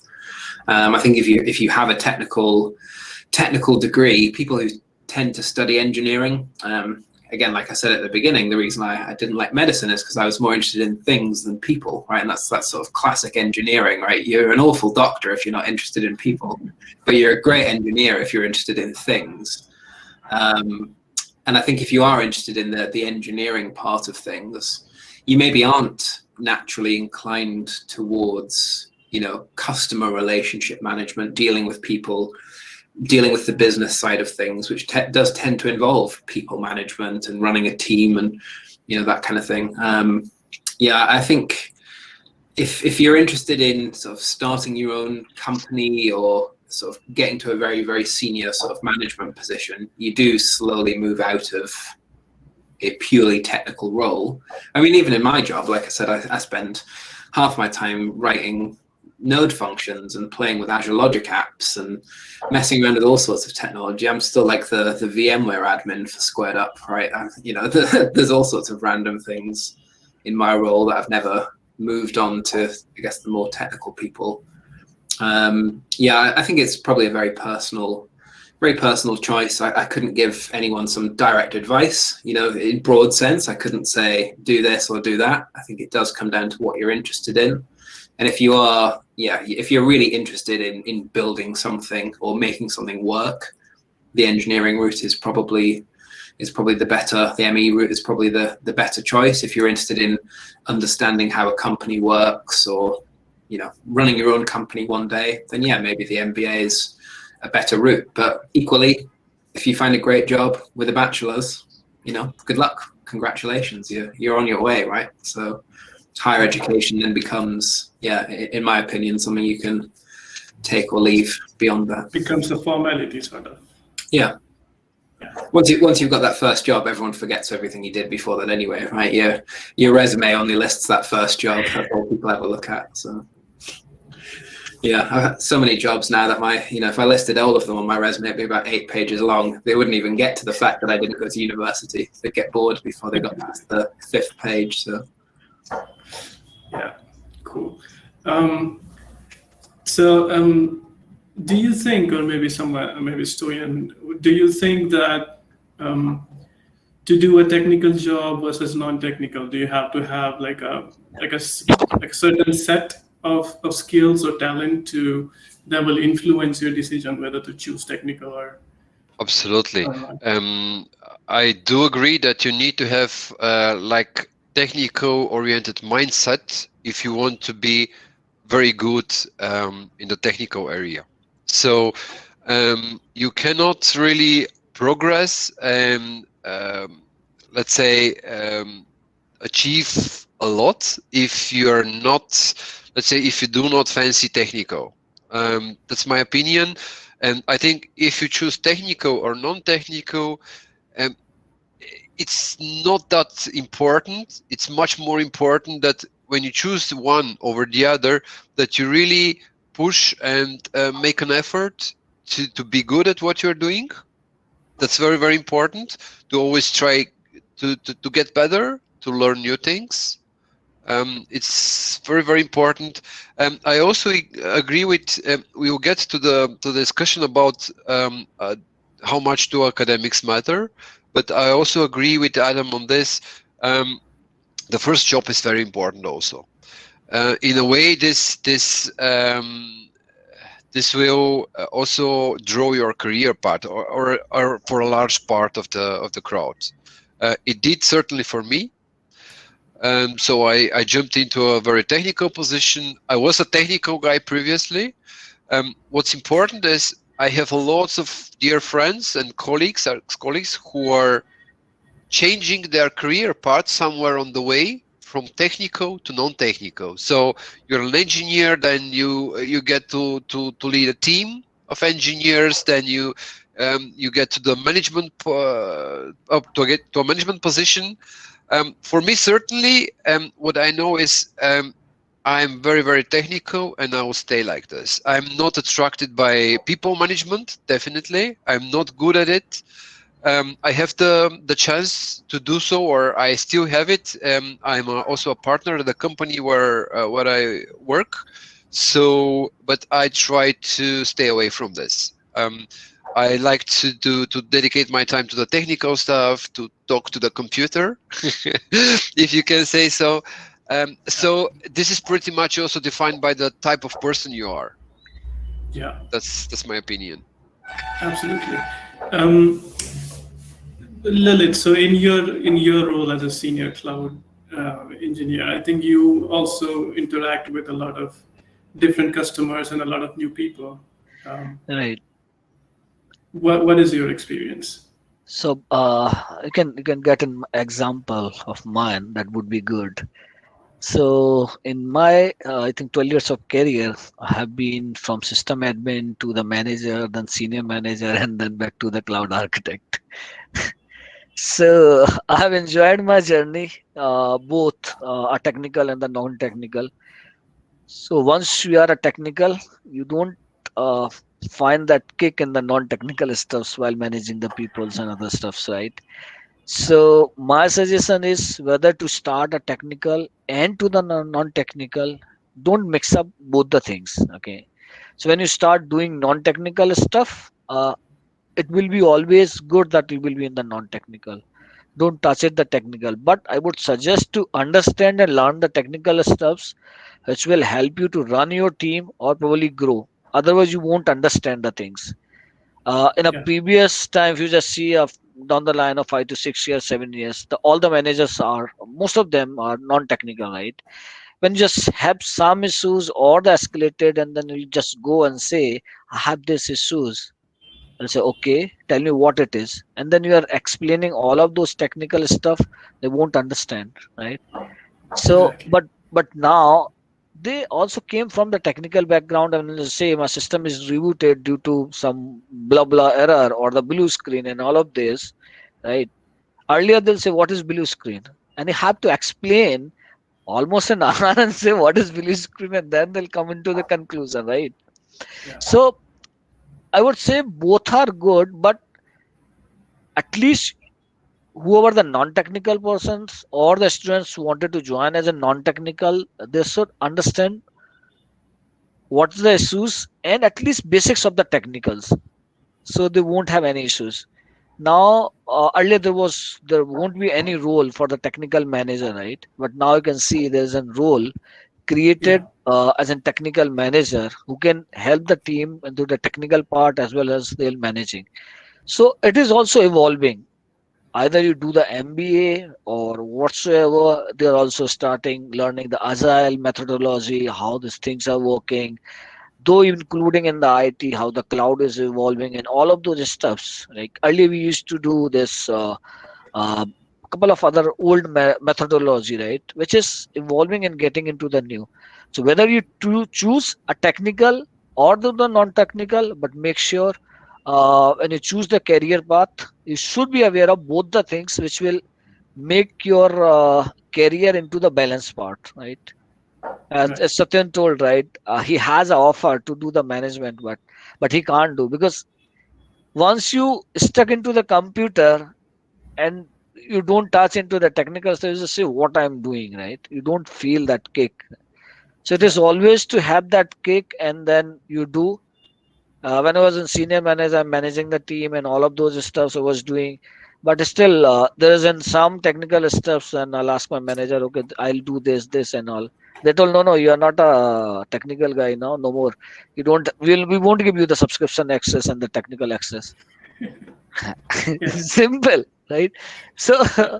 sometimes the things like that. So it's up to you that, and even if you wanted to go with the non-technical, there is I think Adam already mentioned, right, there's a lot of things to grow. You can go to the higher sides into the business, or you can create your own business. You have a digital marketing and all of those things. But how do you understand which technologies will help you to drive your business, right? Yeah. There are a lot many things into the cloud, right, into the digital marketing. You have a lot many things, and then you have to understand those technical stuff as well to grow in your career, as well as to understand the things in a proper manner. So I would say both the skills are required, but you can choose one as a primary skills, either the technical or the non-technical. And the second one, let's just say if you myself, if I'm going for technical, I'll choose non-technical as my secondary, and at least I'll try to understand on non-technical side at least 60 to 70%. So whereas if I'll grow in my career, I should be able to manage both the stuff rather than once I'll reach there and then start, right? Yeah. I agree. So even in my role as a tech evangelist, I'm also a little involved in both the sides. I'm also a solutions engineer. I'm also a support engineer. So I also work with technical stuff. I do some PowerShell scripting, or I do product demos, and I do some, random stuff all the time. Right. Also, as part of my tech evangelist job, I'm also sort of a marketing team member also. So I also do, say, like layouts for a web pages or integration pages, landing pages, stuff like that. So that I think you can consider as non-technical. But I agree with you when you say that you have to choose one as your primary and have the other as secondary. So in my case, I think personally I also choose technical as my primary skill, because when this job was offered to me as a tech evangelist, the first question I asked Richard was, can I still be a technical guy and do this job? He definitely said, yeah, you can be, and that's why I joined. So yeah, I completely agree with you. It's like, and I think to be technical, you have to have, say, like a certain set of things as opposed to a non-technical job. And when I say that, so as a non-technical, maybe you need to be a people's person more. than a computers person. If you want to do MBA, if you get along well with people, if you are, say, like an extrovert in general, you have good communication skills, you can put your point across like very well, convince people to, give you money or anything. And so I think that definitely helps in making you an MBA person, as opposed to, say, if you can be a nerd to be technical. You can say, like, go sit in a corner, have your computer in front of you and code or whatever. Like, you don't have to much interact with people. You have to be very, I think, you have to have that perseverance as to when troubleshooting can be fun and painful at the same time. I think all of us on this call might agree. The satisfaction I think you get when you finally make it work is immense, but the journey to going there can be very painful at times. So if you have that perseverance, if you have that like patience, I guess, to stick with a problem and see it through, then I think you will make an excellent technical person. I'd add a couple of things to that. I mean, the first one, I think seniority matters. I mean, when you're quite junior, right, you're in quite a confined little bubble of what your role is, right? And say you're a systems engineer, or, a help desk engineer, software engineer, whatever. Your role is quite small in terms of its scope, right? You're doing a very specific job, and you're being managed. You're part of a team, that kind of thing. And as you progress and you become more senior, you maybe become your team lead or whatever. You then start having to interface with other team leads and be involved in the project planning for the piece of work that your team is now doing. There's always that sort of slow crossover between the two sort of tracks, I guess. If you're starting off as down the business route, you'll always have to be sort of familiar with, like, very much what your job is, but also kind of how other people do theirs. And I think that's the same in any job. You kind of have to understand what people do, right? You have to understand who to talk to when you have a question, or it's rare that you'll just be on your own forever just doing your job, right? You're always going to be involved in a sort of a wider piece of work. So yeah, the more senior you become, I think the more sort of blurry the line gets. I think the organization is also quite important. If your first job is in a massive organization, like say TCS, for example, right? They have tens of thousands of employees who all have at that sort of scale, everyone has to have a very well-defined job, right? That's how large organizations work. There are structures and systems in place to make sure that the business runs well. But when you join a company like, when I joined Squared Up with 10 people, everyone does everything, right? And you have to. And maybe that's what you're interested in. Maybe you want that exposure to be able to try a little bit of everything. Maybe you are a software developer, but you are interested in the system stuff, maybe the DevOps stuff. Small organizations give you those opportunities, because as they start to grow, what's better than promoting somebody you already know, who already works there, who already knows your organization, or hiring in somebody brand new, right? It's often in the organization's favor to develop their sort of internal talent. So if you are unsure of where you want your future to go, smaller organizations often offer that massive flexibility, because they have to be flexible. If you're very certain about what your career path is going to be, then yeah, the larger organizations, big brands, very sort of safe, trusted names, yeah, absolutely. You could probably get onto a very sort of well-defined career path, very very well understood what your future will look like.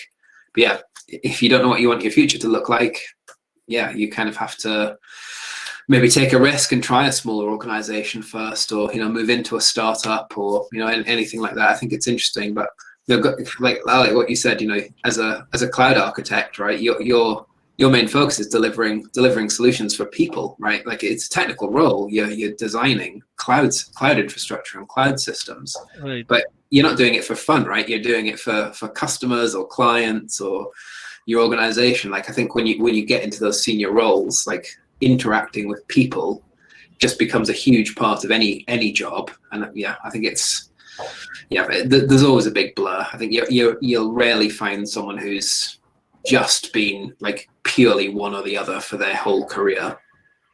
I think you'll always find there's that crossover. Our very, very senior software developers are as much brand advocates, customer champions. They're as much about the product vision and the product roadmap and our customers as they are about delivering the technical solution, and they have to be, because that's what their job is, right? That's what a product architect does these days. They deliver customer needs into our software, so they use a bit of both. I think the lines definitely blur. Yeah, that's actually a good answer. It does definitely depend on your seniority and I guess how in general your job description changes. And I think you addressed a good point, is like it's the small organization versus a big organization. In a big one, you have a very defined kind of role. And in smaller ones, like you said, everyone does everything. Right. Yeah, so I think that also depends. Saurabh, are you back on? Can you hear us? Yeah, I can hear you, but looks like there is a problem with the camera. Yeah, that's fine. My question to you is, so you were also in TCS, the same exact thing. You moved from a like a massive organization to Infront and Lunavi and Greenhouse Data, the smaller ones. How did you think was your the change in your role? Did you have to learn more things and any non-technical skills that you had to acquire? Uh, it's kind of interesting. Like when you go from big, massive organization where everything is defined, like you have set goals or set role to work around. But when you move to Lunavi or Greenhouse Data, that time you had to wear lots of hats rather than having do just coding, for example. You had to learn how the configuration system like SCCM works or how SCOM works a little bit, if not necessarily the master of it. You also need to learn new things, like I had to move from a developer main role as a DevOps main role recently. So you had to go through multiple transactions eventually, but it is kind of a good thing that you learn a lot of things. Uh, so I suppose that answers your question, right?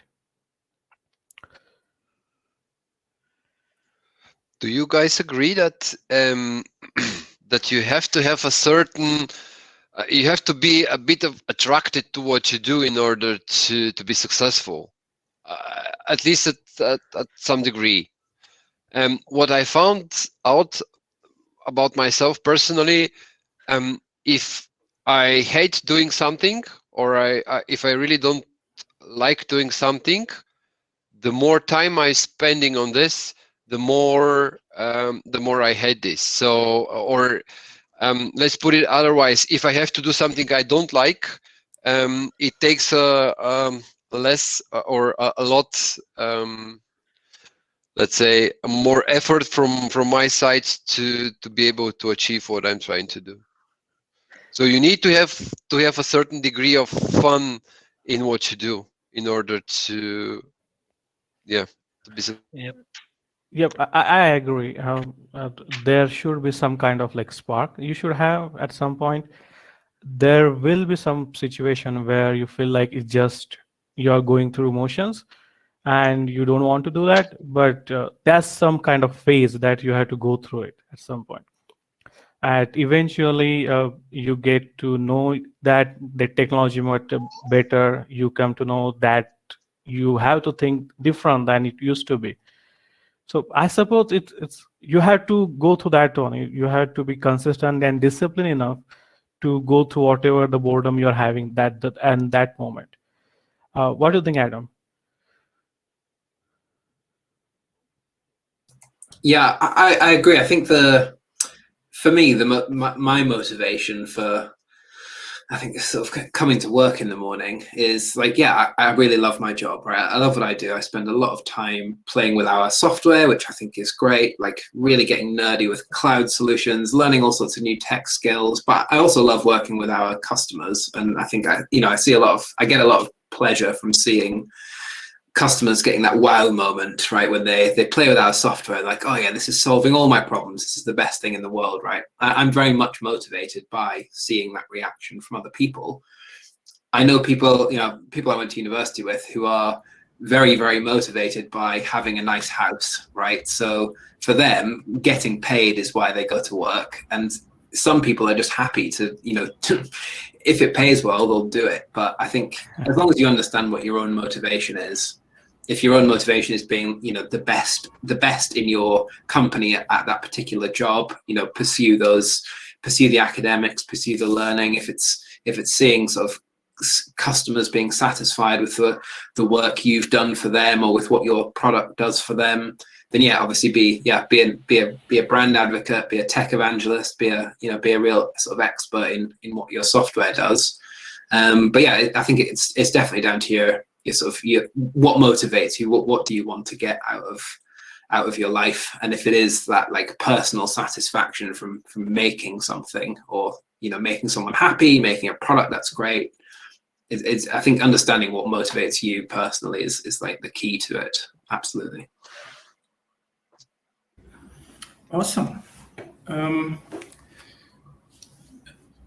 Cool. So I guess this question nicely transitions into, are you a people's person? Are you like a community person? A lot of the companies nowadays, they have like, I'd say they're investing quite a lot into, not into just marketing, but also in the community itself. And just for say like goodwill as against to, marketing or advertisement, something like that, right? What do you guys think? So we have two MVPs on this call, and I think the rest of us are also somewhat included in community activities in different capacities, I'd say. But how do you guys think how do you define a community? Let's start with that. What do you think is a good way of getting involved in community, and how does it help, or does it help at all? So I guess Stoyan, since you're a 4 times MVP now, you're all about community. So I guess we can start with you. So what is community? Particularly in my case, communities, I'm, let's say, an expert in a product or a technology, and all the people, all the users, experts, which are sharing their knowledge out there in internet, in blogs, writing blog articles, supporting others in the forums around the product and around the technology. This is what I understand as a community. So in my particular case, I'm a system center expert. I do automation, Active Directory, so a lot of Microsoft stuff. So the Microsoft community, and particularly, for example, System Center Operations Manager community is where I'm active in. What does this mean? So I try to support users in the Microsoft Q&A forums.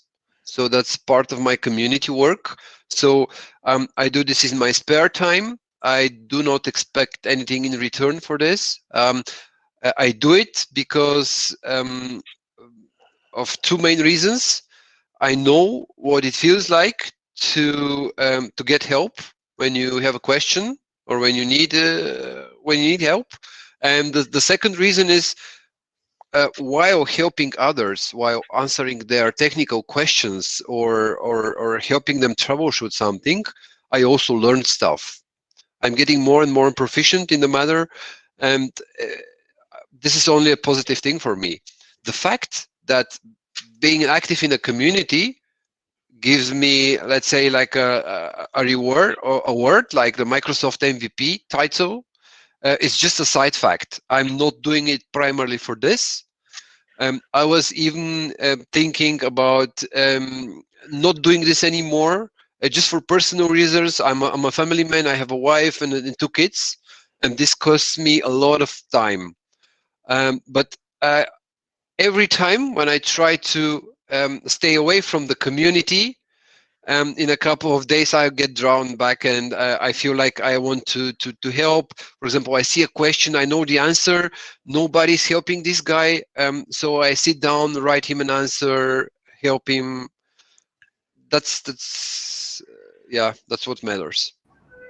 Yeah, I totally agree. So I've been on the other side of the community, the receiving side, I would say primarily, because when I started, I think I owe a lot of the things that I've done or I'm doing in my career to community and community involvement. That is, community is where I met a lot of wonderful people like Stoyan, and I received help from a lot of people. Like Stoyan said, you when you have a question and you have no, when you have to know the answer. If somebody helps you with that question, that is amazing. Right? That gives you the, I guess, it not only solves your problem, but it also motivates you to give something back in return. Right. So when I was receiving on the receiving end of the community, I would say so. I asked a ton of questions in the beginning. Stoyan might remember all sorts of stupid questions on SCOM. Um, People were very incredibly patient with me. They not only answered my question, but they also answered my follow-up questions. Right? You have to stick with. So it takes. I think it takes a nice person, I guess, by nature, to help somebody and to stick with somebody to solve their problems without expecting something back in return. But I think at the same time, like Stoyan said, it is also completely voluntary. So you don't need to be a community person to do your job or do better. But I also agree with Stoyan, is like when you're answering questions, you also learn something in return. So they say that, okay, this is the error I'm getting. Then you say, okay, you know what, can you try this for me? Then you try that, and then they come back with, you know what, now I'm getting a different error. And then you think about that error, what might have caused this error? Then that's the rinse and repeat, basically, right? Until you solve the ultimate problem. And it's not only about forums. I think it's the community is also attending conferences. It is talking to people. It is like blogging, writing. Blogging is what I've always enjoyed. So I kind of, stuck to that. And yeah, I think it just gives you that sense of satisfaction. It's like, you know what, I answered this guy's question, or my blog helped 100 people in some way, right? That gives you that sense of satisfaction. So I think that's what I'm into. Community is like, again, like Stoyan said, is like getting recognized as a community guy from Microsoft, getting some awards. It's just like a side product of it. It's not what you primarily do it for. You do it for yourself. You do it for the community. And then if you're doing it good enough, or have been doing it long enough, then somebody recognizes you. And even all the jobs I've got through community, other than the first job that I got, TCS, that was my campus placement. But then the second job I got from like Infront Consulting, that was through LinkedIn. That also came through community contacts. And Squared Up also came entirely through community, I would say, from Experts Lab conference. So yeah, I think if you don't do it with a goal in mind or expecting something in return, you will still receive something in return, I think. So that's why you do it, for the sense of your own satisfaction. Lalit, you were also an MVP, and you come from biology. You said, I pretty sure it must have been quite a journey, quite an effort that took you to be recognized into an IT job as a community contributor. So how do you define your experience or your journey? Yes, Amir. So, if I can speak on that part from biology to this one, I might need in one hour to have a motivation sessions, but I'll just make it short. So when I just started, I like in initial days, even my father doesn't know that where to make the careers and all of those stuff. So he's a government teacher and simply wanted to me again government teacher, right? To get help me on all of those. I'll say, okay, do this and then you can do the B.Ed and kind of other stuff, right?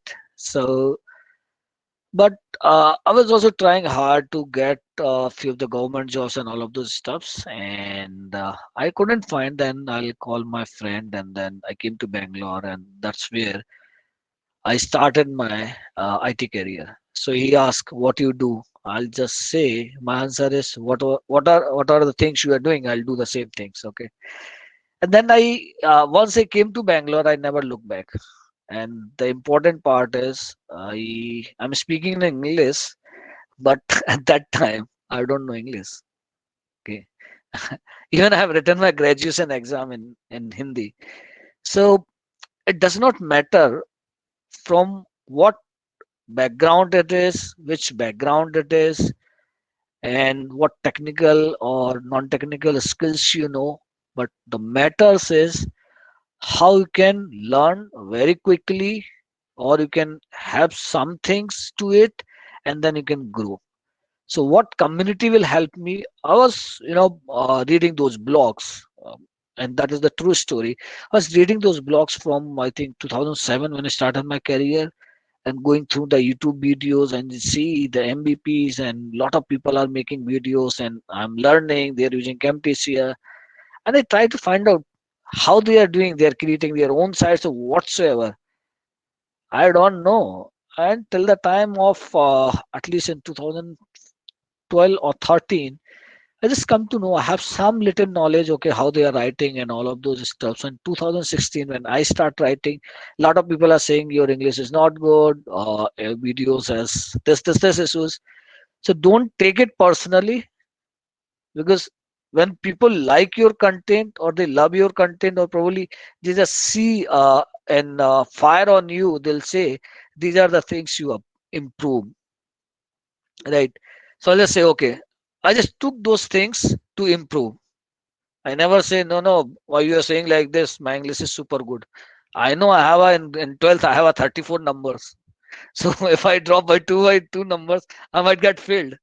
So the things is, when you came from and what you are doing, people should not forget their, backgrounds. And then they start still growing and learning into their career path. If I have stopped contributing to the community, I wouldn't be here and wouldn't be talking to in front of Satyan or Adam or Samir or to the students, right? So it does not matter where you come from, but the matters is you have an eager to help the people, and I help the people like anything. So the community which help the people in the technical prospects, non-technical prospects, motivates. Due to this COVID, lot of people has lost their job. I have trained them in free. People reached out to me the LinkedIn. I'll say I don't have money. I'll say don't worry on that part. I'll help you. So that money does not matter. I told them, sir, why you not charging? I'll say I can earn the money like anywhere else. But if I will charge from you, how you will pay? You don't have a job, right? Have a kids. Yeah. That does not matter. So the community means you do something to the community and for the community, and it will gives back. I remember one more example. I had one of the my team member was a lead in one of the companies, got fired due to some violation, IT violations, and he's a contractor or like a third party. I helped them save that guy, and it helps me back in 2016. I did some mistake because people do mistakes, and it helps me back. So don't think what you are doing, just help the people in such a way, and don't think what you will get back on that part, right? So always it helps when you do, or when you help the people, either doing the community work, or you're taking the sessions, or you can just questioning answers, like Satyan clearly told, like there are a lot many questions, people are not helping them. When I start doing, you don't believe me, uh, I don't know Azure, and then I start knowing Azure. When I started with Azure Talk, and Neeraj was my mentor, and then when I started answering, it helps me back. Okay, people say, okay, no, this is not the correct answer. You are not updated, and then you go look back. Okay, you are not updated. That means you yourself is getting updated, and then lot of other people are asking those questions, and you might have to answer that, or probably you might face that problem in the near future with the same applications, right? You would know the answer already because that is already Yeah. posted into the community chat. or probably you have learned from some of the conferences or the some of the technical stuffs, right? So it is always helps to have the community, and that is the reason we help. So it's not you are helping to someone, it is you are helping yourself ultimately. So that is what the Yeah. meant of the community. So if you do write some code, people are putting into the GitHub. Adam told, right?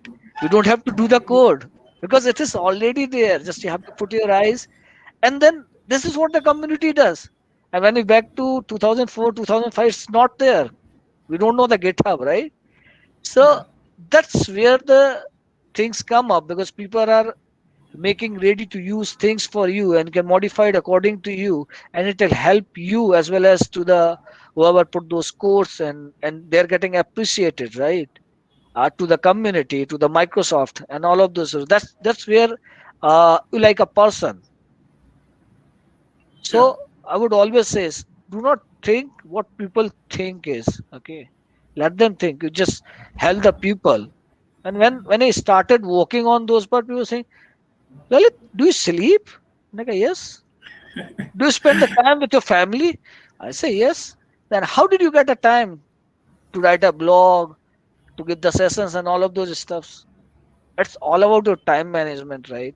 So Yeah. as Satyan told, it's not a primary job, but yes, when you out from that, and you can learn from the wider people all over the world. It's not about that, in your office have a 15 team members and then you can learn from them. No, you can learn from the wider audience, from the wider people, or the technical experts, or you can see there are Microsoft technical architect as well as directors, and a lot of other stuffs are there who's writing a good documents.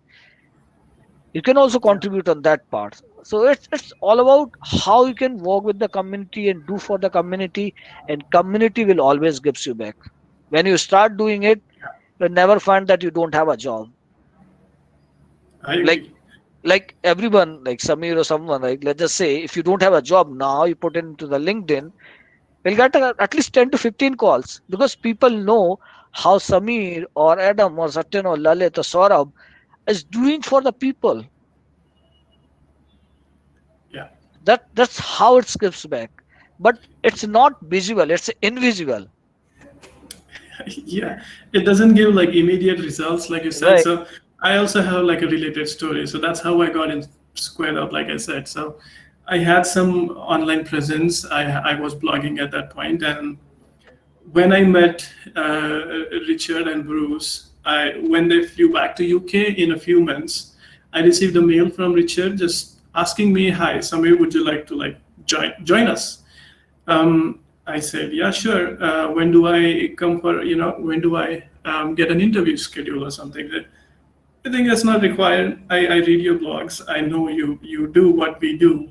Um, so I don't think an interview is required. So I think Adam was the one that sort of took me interview. That wasn't a technical interview, but like, what have you done and how do you this and how do you that? So definitely that absolutely helps. Having some online presence, not just writing blogs, but I think even if you're active on say like social media, LinkedIn, Twitter, um, that definitely helps. That gets your name out there, gets your brand out there if you have fun, right? So that definitely helps.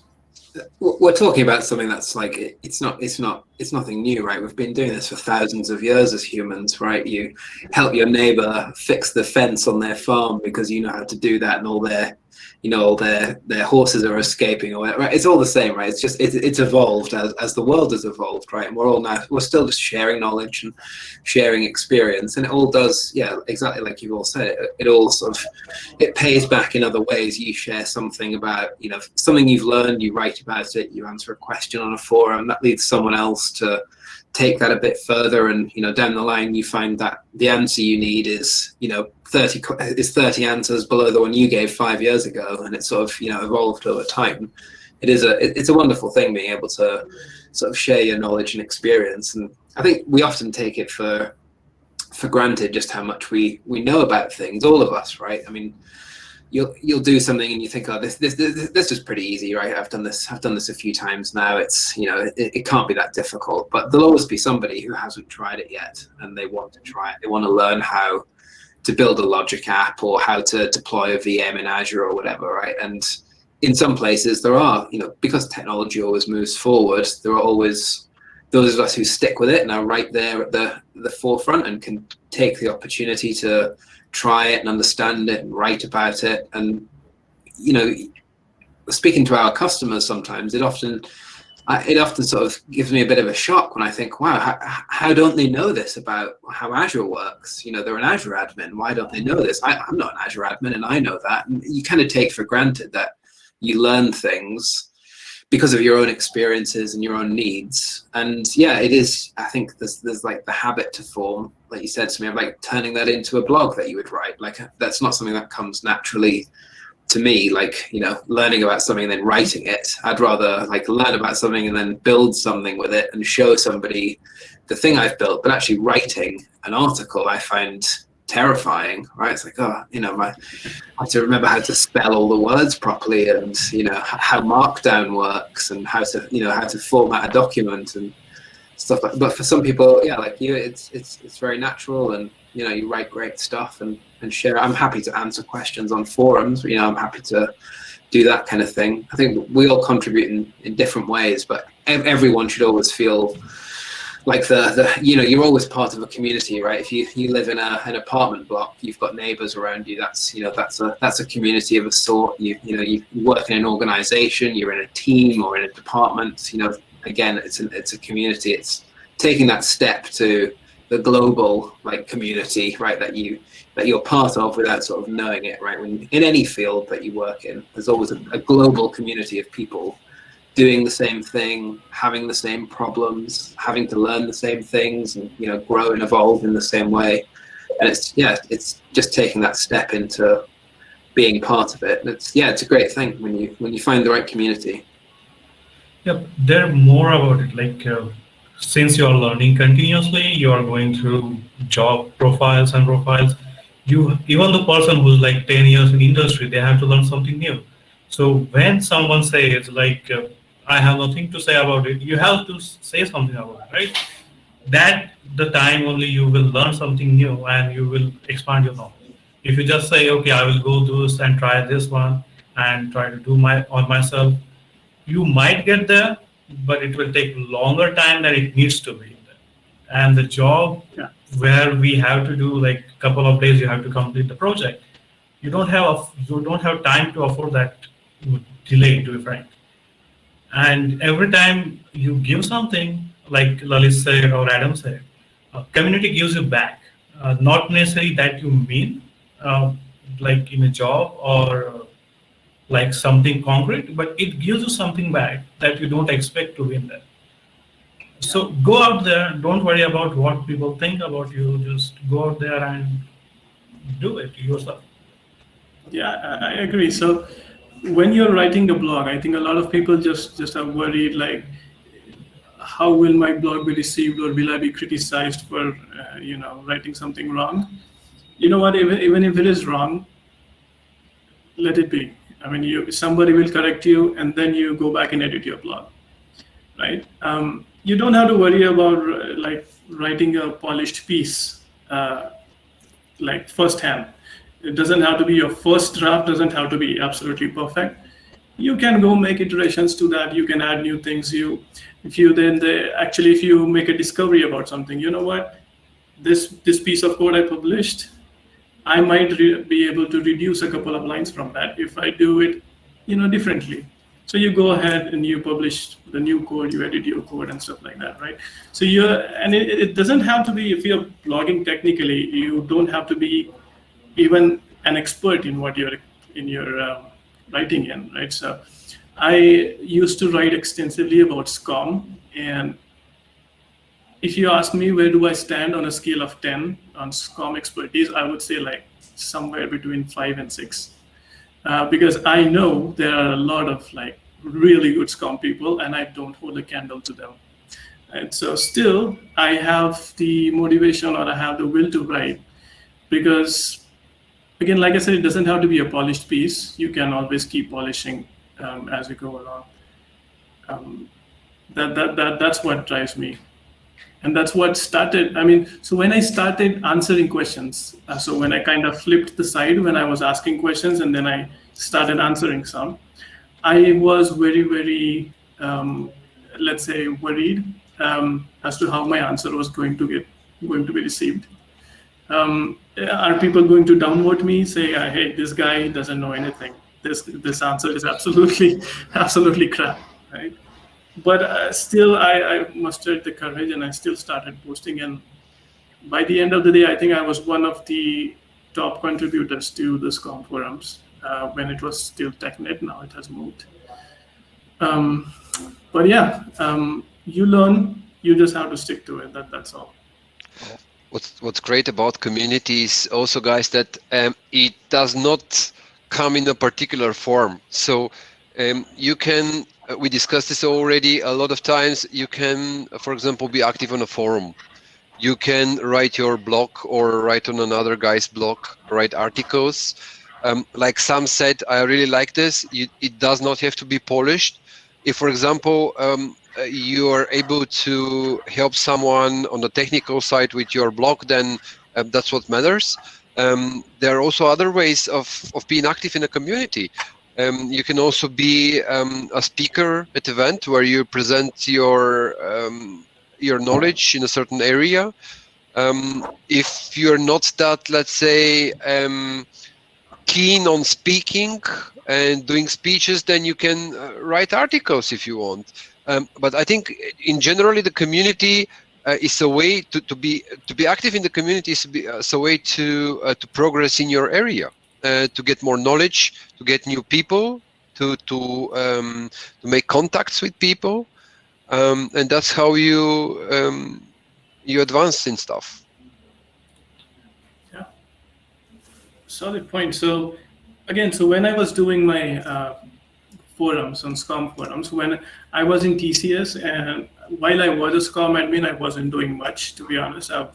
I had like 100, 200 servers to look after, and it was like a very, very basic. We just used to use like a couple of management packs, and that's all. So there wasn't much. I wasn't getting a lot of problems to solve, and I like to solve problems. I like troubleshooting. While I wasn't getting any problems in my deployment, that's why I hopped into the forums and tried to solve other people's problems. And when I was in TCS, I kind of had, I used to get called actually from like different projects sometimes. It's like, as a SCOM guy, can you take a look at this error that we are having, right? So while I hadn't seen that error in my environment, I would always say, you know what, this error, this is what you do when this error comes, because I've already seen that error in the forums, right? So that I could give them like a educated opinion, so to say, is like, this error comes when this happens. So that is a learning experience, right? I think you fully also appreciate community work when you have been on the other side, Sam. As you mentioned, you first started asking questions, and then you got so good at it that you switched to the other side, and you started helping others with answering. Yeah, really cool. I would suggest at least start from the basics. You don't need it. A few of the people who is they don't know that much technical of these things. They'll just put the basic questions: how to create a VM into the cloud. They might be switching, or their organization might be switching to the new. Be humble. Answer that question. So, who is starting can start simultaneously that. And one more thing, when you do for the community and do it, don't think what people will say. In Hindi, we can say, right? Log kya kahenge? Don't have to think. Yeah. If you think that, but people will think, let them think. But you focus should be on improving your skills, and your focus should be on contributing to it. Whatever the people are saying, take it as a positive, improve it, Constructive criticism. Yeah. constructive, yeah, and you will be one of the like top like Samir, or probably me or Satyan or Adam. You might have your own company. You never know. So that's what it matters. Absolutely. I was just going to add a quick tip there as well. I mean, there's so much stuff out there, right? There are so many communities. Even if you've got a really specific topic that you're interested in, like your job's quite specific, you always find like multiple sources. And I often find myself coming back to like the same few people's blog sites when they've written stuff up, right? There's always a few people who are always the first to write something about some new Azure technology. Like, reach out to them if they've taken the time to write an article. I'm sure they're always going to be happy to answer a question, right? If they've put their email address on their website or whatever. Like, if you have a question, you just want some advice or whatever, that's what the community's for. But also, I mean, if you're always finding yourself, ending up on Stack Overflow or whatever site it is that sort of attracts you the most when you're trying to ask a question, when you're trying to answer a question for yourself, like sign up, right? And the first time you have a question, if you can't find a direct answer on the site that you really like, post it, right? You'll get some answers. And exactly like you said, Samir, like you start building your reputation, answering questions, asking questions, become part of it. And yeah, it's all a great learning experience. And if you ever happen to find one of your own posts years later answering a question that you've forgotten the answer to, that's really the community giving back, right? When you're answering your own question from the future, I think that's pretty cool. From the past. From the past, sorry, yeah. Yeah. That has actually happened to me a couple of times. I would do something just to find my own blog about the same thing. Yeah. I was like, oh, yeah, wow, okay. Yeah, if you've got a bad memory, start writing stuff down for sure. That's actually true. I've got terrible memory. I don't remember anything. I think that's one of the reasons I started publishing blogs is because if I don't write it down somewhere, it will just slip right out of my brain. But yeah, anyways, awesome. So I guess coming to the last question that we have today is, again, one of the big ones. I think, how much do my academics matter? I think we have kind of sort of, scripted already, the surface of it. But should I do PG or is my graduation good enough? Do you think it gives me more opportunity if I, if I go for a higher degree, or does it not matter? I think so. I think Saurabh is the one, I think, among all of us who is the most educated degree-wise. So he has done masters in computers.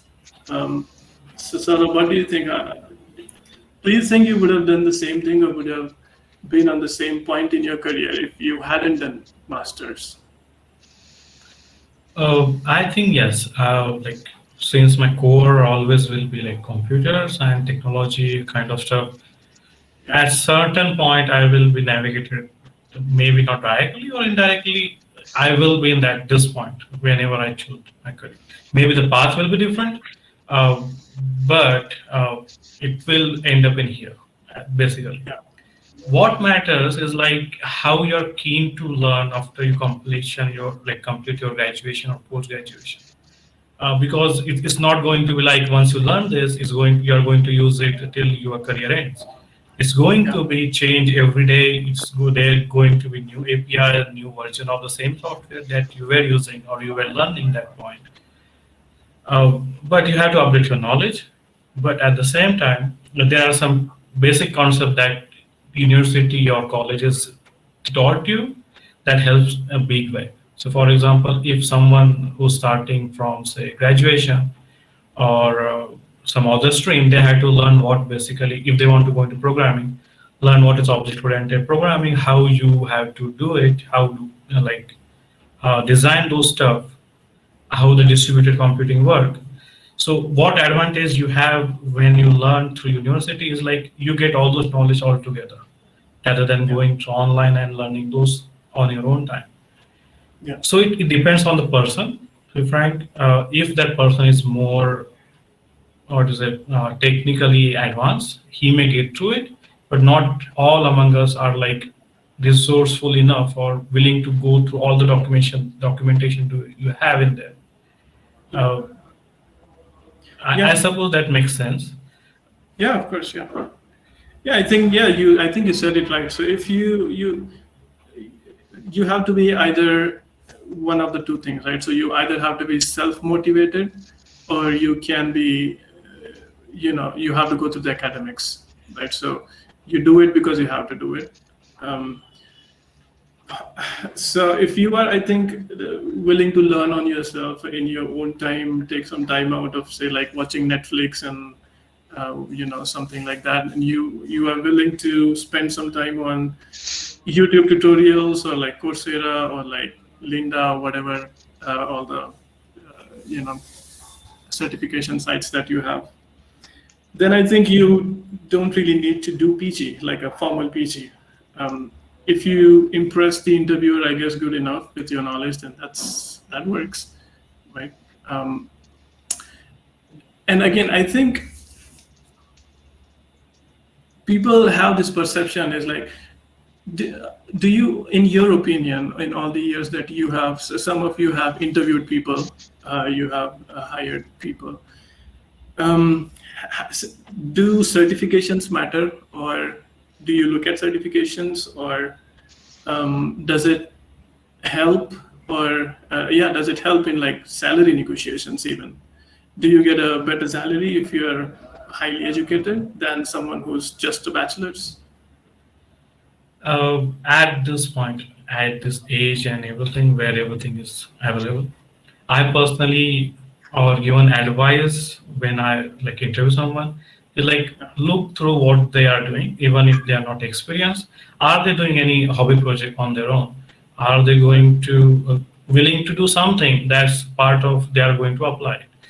Uh, Certifications, if you are experienced, that okay, cherry on a cake, but that's not going to change if you don't know the fundamentals, right? So if you are just a newbie or just you're joining the company, I'm going to ask you the fundamental stuff. I'm going to give you the job that I think a new hire will do it. I'm not going to give a job to say design an application from front to end. I rather you solve this bug or do this or do that or refactor this code. Uh, so so if there is like two people who have same qualification and same everything, except one person has like hobby project, one person has certification, I would rather go with the person who have heavy project. Reason being, they know practically more than the person who's doing certification. I'm not saying certification doesn't matter altogether, but there is a point where you have to certification, and there is a point where you don't need to have certification. Yeah, that's a good answer, I think. But for me, when I'm looking at somebody's resume, when we're hiring, we've hired quite a lot of people at Squared Up in the last few years. We're at sort of 80 people or so now, and a lot of those have been sort of hired into teams that I've been responsible for over the years.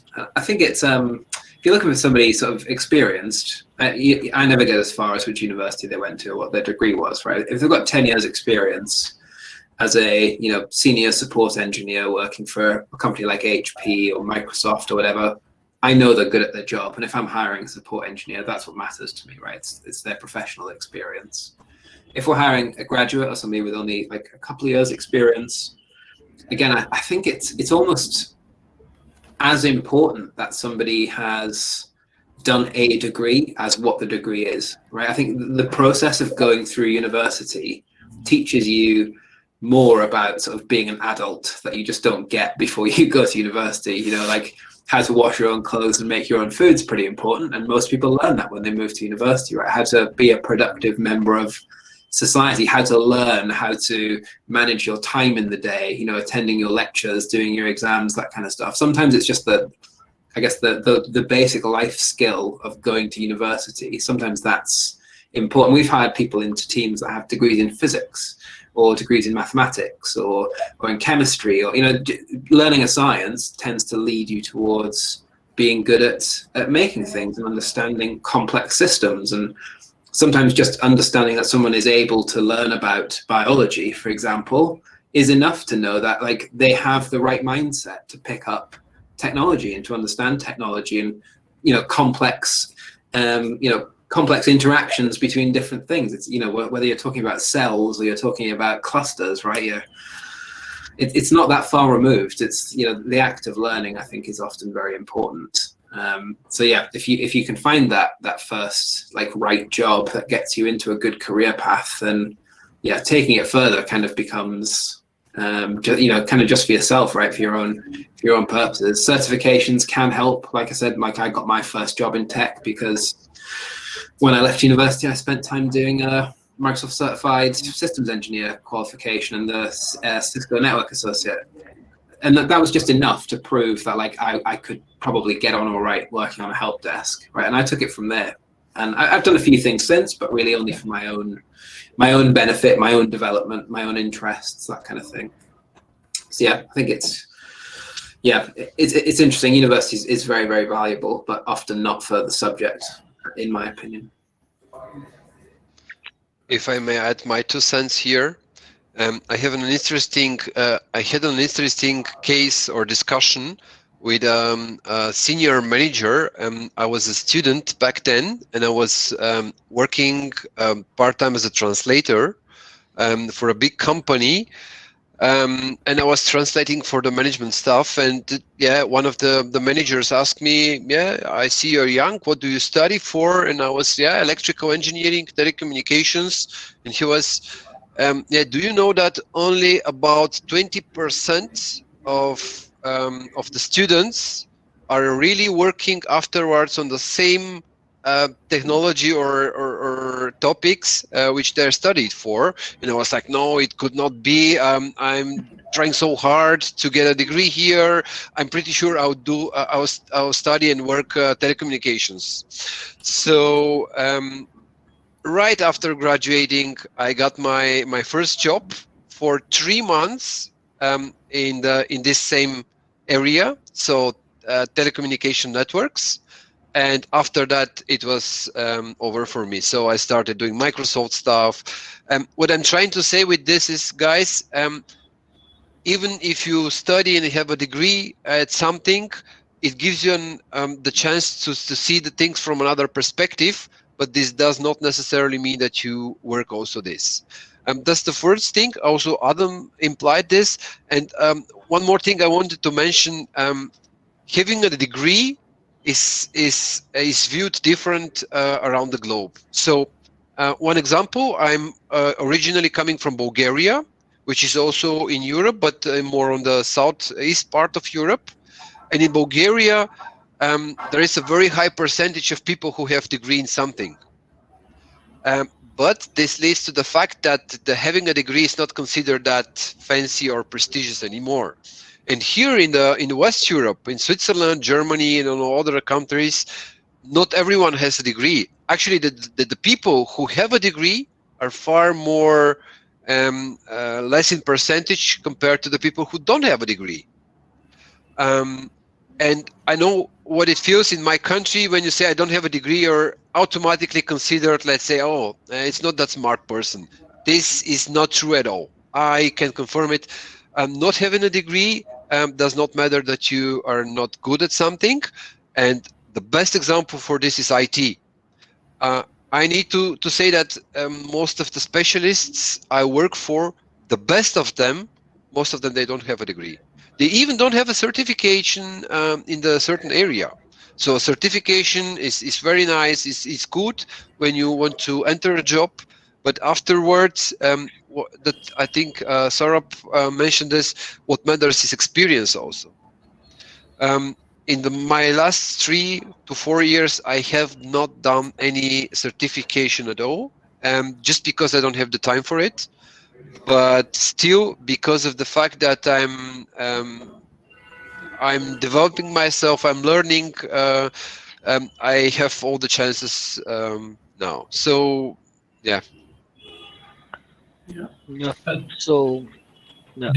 Just to add to Stoyan's, I think certifications are good if you want to validate yourself where you stand in the community. So for example, I do certification a lot, but it's not for doing some job. I do certification just to check where I stand in particular technology. So I did 2002, 204 or doing 400. So it doesn't matter I'm going to do that job or not, but I want to see where I stand in DevOps community. Should I be need to learn something? So for me, that's the biggest thing your certification gives you. It tells you where you stand at the current technology stack. Yeah. I'm sorry, Lalit. No, no issues. So I'm just, as Satyan told, right? Even the same as Bulgaria, we have a state called Uttar Pradesh in UP. So we have a people out there who has done the PhD, okay, but still either they're doing farming or they might be in teaching somewhere in some colleges and all of those stuffs. So what I would say, it does not matter that whether you do the PhD or whatsoever, right? What it is matter when you start your job, or if you wanted to do a certification, you are a student, right? So for what you have to do the certification is to learn very quickly, because it has the topics that will certainly help you to understand that particular things.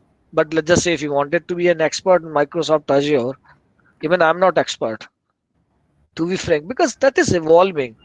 So what certifications will help you to, give you a certain topics, a certain path that you can help yourself to learn those things and up to that mark, right?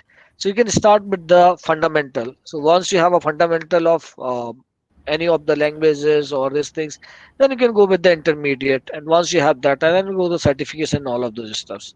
So certifications will help you in that part. And if you talk about on the jobs, if you are a fresher, it might, for the first look at your resume, might looks good. Probably can shortlist your resume, and then once it is go to the technical, even I just see, I have to couple of interviews, I just see in the people who have the energy and eager to learn. Whether they might not be able to answer for 3 to 4 questions, that is fine for me. But until unless they are eager to learn and to perform, I'm good with it. Because no one is perfect in this world. So we have to see the nature of the people or the who came for the interview, right? So that's where it matters, and we all of us and most of the companies are follow.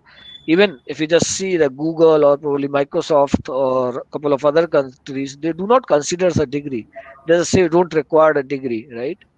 So that's where the things are moving. Okay, so don't worry on those parts. But if you wanted to do and certifications, do it. That will help you certainly to get a job if you are a fresher, because fresher tag is like all the way in India. Fresher tag is not good at all. Okay, people Yeah. won't consider. So I remember one of the case where I was reading into the LinkedIn. There's one company who posted they need a cloud security job with the experience of 20 years. And one of the people reply, I think he's a director, and he put the screenshot. Cloud came in 2014 and it's just 6 year old. How you are expecting 20 years to be an expert in? So you don't worry on that part. You can see lot of funny things, and if you are active on social media, so don't think on that part. But you just start your journey, and in initial stage you can do the certifications, because just like a Google, when you just search something, you'll get it. But you will do be ruined over there, right? So start with, you should have some topics where you can start your things and then move to the another one and then move to the another one. So basically certifications drives the path that where you want it to go. That's where the certifications will help. I was just going to sort of say something similar to that. Like sometimes they're a very convenient way to learn about a topic. In Right. order to pass an exam, you have to know a certain amount of information, and sometimes going through a certification path is just a really convenient way to pick up some knowledge. Some jobs require, some organizations require certain certifications. But yeah, I mean, again, back to degrees as well. Sometimes they are vocational. To be a doctor, you need a medical degree, right? Sometimes you have to have a degree to do a certain job. Technology, it's very different. I find, like, yeah. just like I said before, like proving that you can learn and that you are, that you're technical. I think it is great, but any technology certification, you do a Microsoft certification, you finish it today, the next time you log into the Azure portal, everything's different, right? So practical experience is often more valuable, right? If you've got, a week's practical experience versus no practical experience, you're in a better position because at least you've seen it and you've tried it and you know what's changing day to day, and you keep up with things better than just sort of learning something. Yeah, I think, the Cisco certification I did 20 years ago, like it was almost irrelevant the day I finished it. So yeah, it helped me get a job, but beyond that, it wasn't any use. Adam, we have a very interesting question in the chat. Yeah. Nutan asked, how would you approach your journey towards our career if you're not sure what your interests? How can you find out your passion, or how to approach this if you are not quite sure what do you want to do?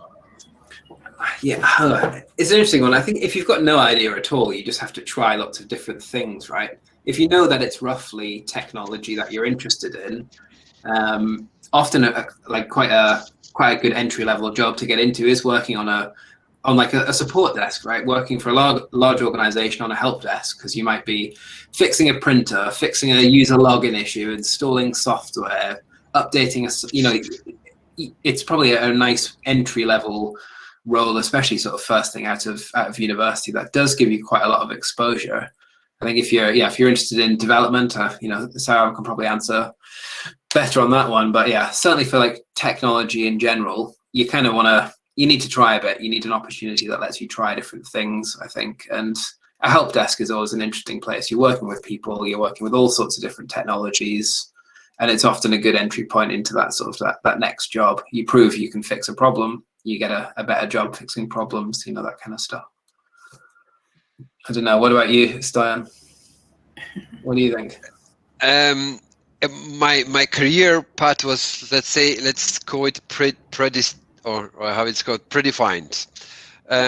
Let's put it this way: Bulgaria was a country which, let's say, up to the 90s was, let's say, under a communist regime, so to say. So Bulgaria was not that advanced like the Western countries in the Europe.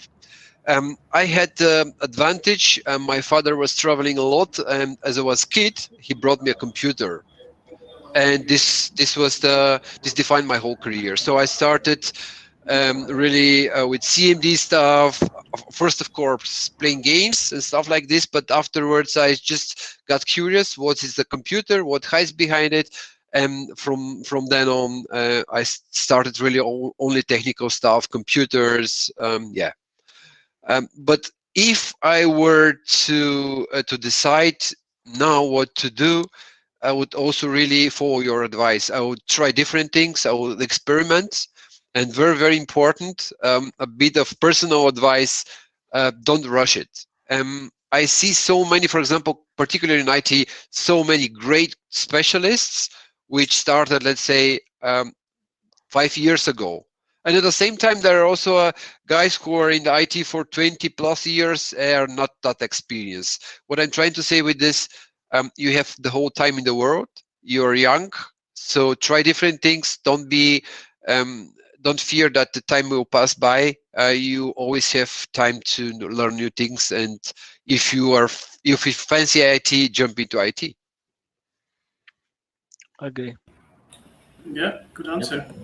And one more thing, Samir, I'll just add one more thing. Yeah. So when you just stuck in some of the places where you don't see whether you like it or not, but still you have to have your lunch or dinner, and you don't get your likely food, or let's just say your interested thing, but you'll have something, right? And then you'll come to know whether you are interested or not. So always just flow with the air and try different things. You will in probably you might like it some things. So if you go in the various states, you see the various cultures, various languages, and you might feel, okay, that is something which I was looking. The similar way for the technologies. try it out, or probably get an experience from the community, and then you'll feel it. Okay, that's where you have to make it. I've seen a lot of people who have done the BTech and all. They're a government teacher as well, and they're performing well because they done the BTechs, and there's so the capable teachers are there. So it does not define. It's your destiny, and you try different things, and then you will be here in one positions very soon. Yep. So opposite end of this actually also like some of the people who I have seen is like they want to go through only one technology without trying to. For example, someone wants to go to Java only. They don't want to experiment with other things. Maybe I don't know. I'm not sure. Like they are good in Java, but I'm not saying like they are not going to be good in say system administration. So I just we want to say it like go through whatever the technology you get hands on before you're when you're starting your career as a new person. Learn all new things rather than fixating on a single thing. For example, only development or only testing or only system administration. Go through all those stuff. Try it on your own and wait, whatever you feel better with you, go with that one. Yeah. Cool. I was actually going to ask a similar question to all of you. Is even today I wonder on this sometimes. Is should I stick to one thing and be an expert in it, or should I just be like okay with a lot of things? What do you guys think? Is should I be a 10 out of 10 in something, or like a 5 out of 10 in 10 different things? I can say this is from my perspective, Sam. Here in Europe, you are able to a lot easier to find a guy who is let's say okay with many different things compared to find a really great specialist in certain area. And for me, I think if you advance a certain technology or a product, it will really help if you get the best. So if you are the best in this technology, there is a term, I don't know if it's, I think it's more, when I hear it's more on the negative side for me, all-rounder. So it's a nice thing, but if you're really specialized in a certain area, this will open more doors compared to the other case. That's my personal opinion. Okay. What do you guys think? Lalit, Adam, Sora. Yeah, it probably comes back to that sort of the question in the chat before. You kind of want to try a bit of everything when you're starting out, right? And that's maybe the best way to find either what you're really good at or what you really enjoy. Hopefully they're the same, right? Hopefully what you really enjoy is what you're really good at, and then you end up in quite a good position. But yeah, I think the value is put on sort of being highly skilled. I think whether it's to do with your degree or your work experience or whatever, people are always looking for someone who's very, very skilled in something. You're either good at sales, good at marketing, good at web design. It's rare that a company's looking to hire somebody who's like a little bit okay at everything. Maybe as a startup, right? Maybe you want to be a little bit okay at everything, but ultimately your career will be made on, I think, excelling in a particular thing. It may not be like laser focused on one particular programming language or whatever. Some of our best developers at Squared Up are they're good at development as opposed to they're great at JavaScript, right? That's it becomes a bit broader, I think, as you get more experience. But yeah, you'll find your niche eventually. You'll figure out what it is. But yeah, try and specialize in something. Yeah. Okay. Cool. Let's take a question from the chat. So, Aniruddha asks, is there any scope for a system administrator or system engineer in big MNCs? Because currently I'm doing Red Hat certification course. Yes, it do. So even if you can say for the Microsoft, They are also moving on most of the parts to the Linux, and they are also encouraging that as well. So yes, you have the job because either the Windows operating system or the Linux, they're not going to change at all. These are base operating systems. So they are like, you can just say that you cannot change the God, right? But you can upgrade it. Similarly, like this to Windows or the Linux, not going to change because they are the base, and they are the pillar for the technologies. And either if you use the Linux, then you have a shell, and if you use the Windows, you have a command line PowerShell and all of those stuff. So yes, who will do this patching? Will do the performing the installation and all of those stuffs, right? So yes, they need a system administrator because that whatever the traditional in a 2 day or 3 day or probably in a 10 years or 20 years, no one becomes and they'll migrating into the PaaS or somewhere. Traditional will be the traditional. When the bike invent, people can't stop the cycle, right? They're still riding the cycle. So you don't think whether there would Yeah, won't be any opportunities. Only the things is they're just getting upgrading. That's it. yeah, And then the cycle will goes right. When invent the car bike, people went on the bike, and then when they see they're just getting fatty and all of those stuff, again they come back to the they cycle. come back to the cycle. So That's a great analogy. right.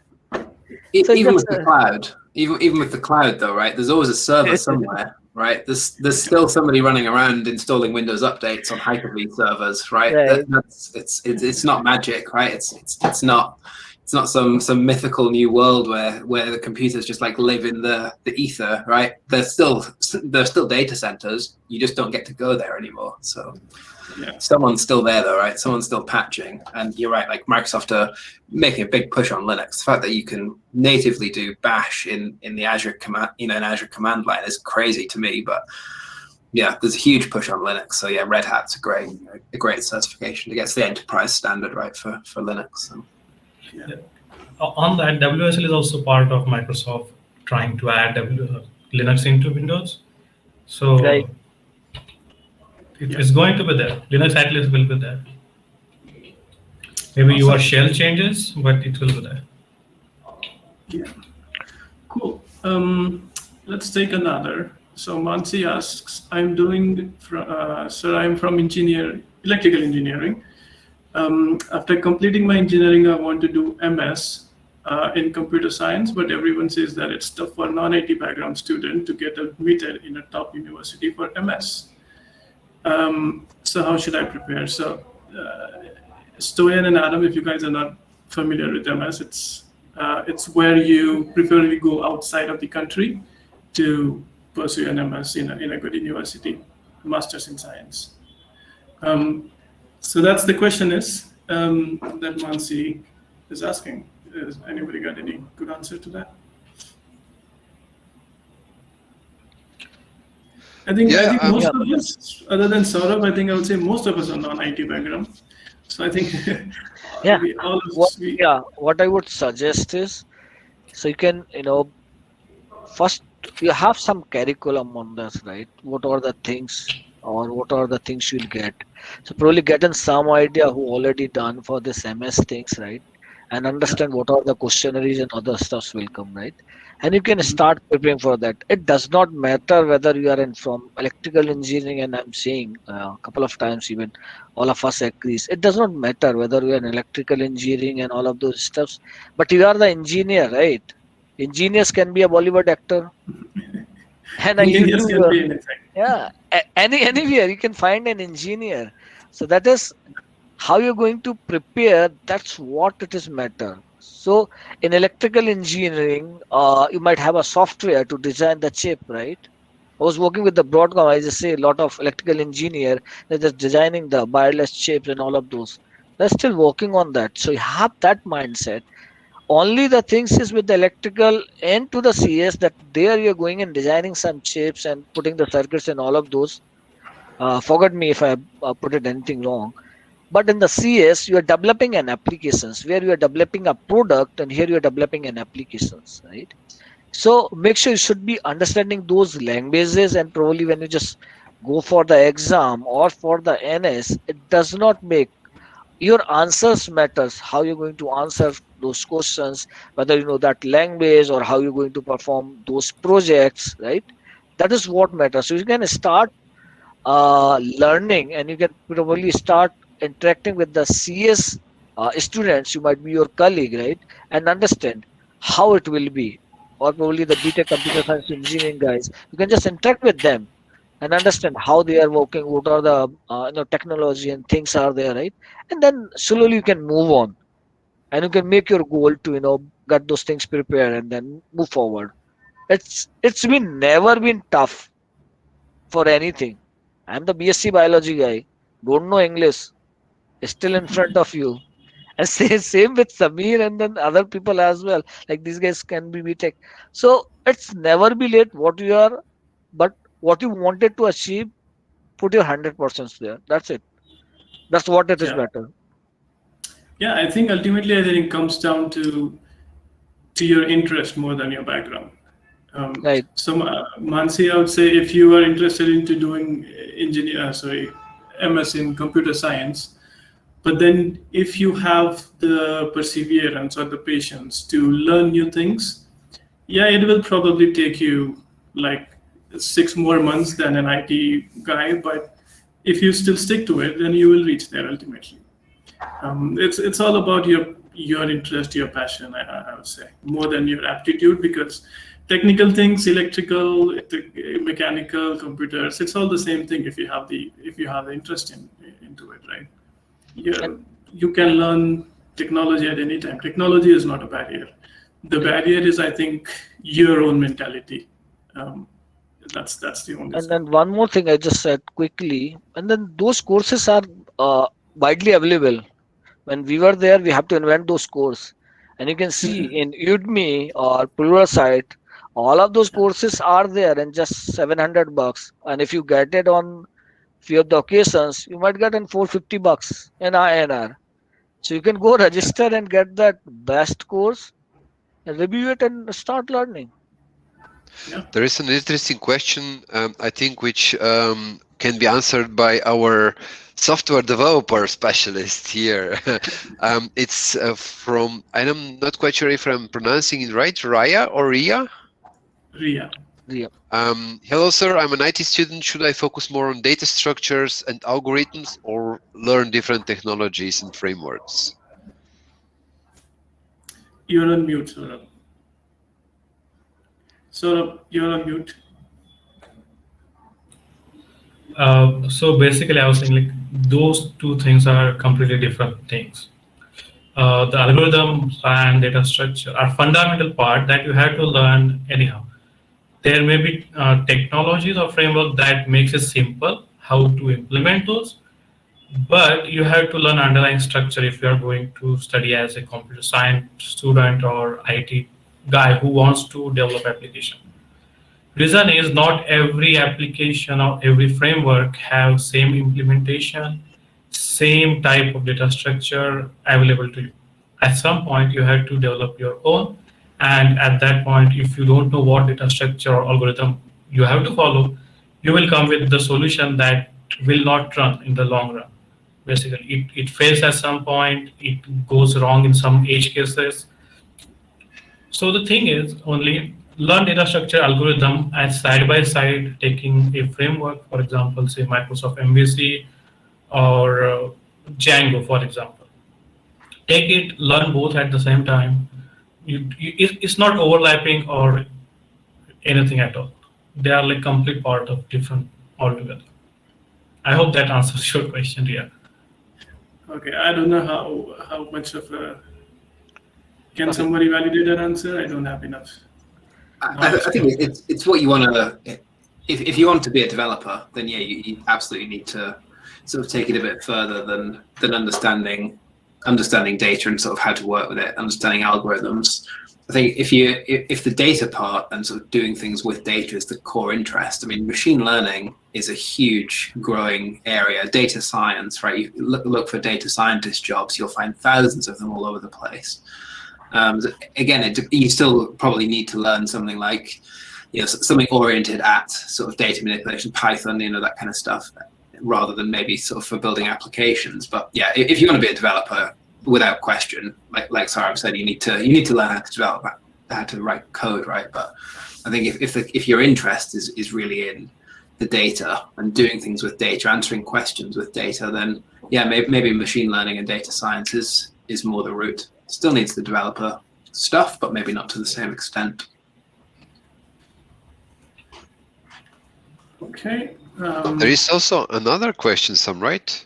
Very interesting. Yes, I was just asking a follow-up question on that. So a question from Akanksha is, as you said, try different things, experiment to make sure what interests us. So what roadmap can we follow? I think, Akanksha, you may need to be a little more specific when you say what you mean by a roadmap. But I think it's about the technology, Sam, right? About what's modern, what is I have the answer what for has that. yeah, what has a future. Like for example, if we drop some terms like cloud computing, Azure, DevOps, what else? Big data, artificial intelligence, microservices. All the stuff is, I think, on the roadmap. If you want to try different things, try a bit of scripting or PowerShell, try a bit of cloud computing, try microservices. Yeah, there is Yep. no wrong answer. Right. Apart from that, I have an answer for that. If you are not sure what you are interested in, if you are pulling your friend's leg, you might be become a YouTuber. So don't think on that part that we are from the technology background, but just in everyone there is one quality is always there, okay, that you have to identify. In neither all of us can tell us what we are not interested and what we are interested. We are not sure why you have came and doing the BTech and all of those stuff. Might we have to do some other courses and all of those, but you did the graduations with mathematics and thought of to everyone is going for the engineering college. Let's just go to the engineering college. So the world is quite open.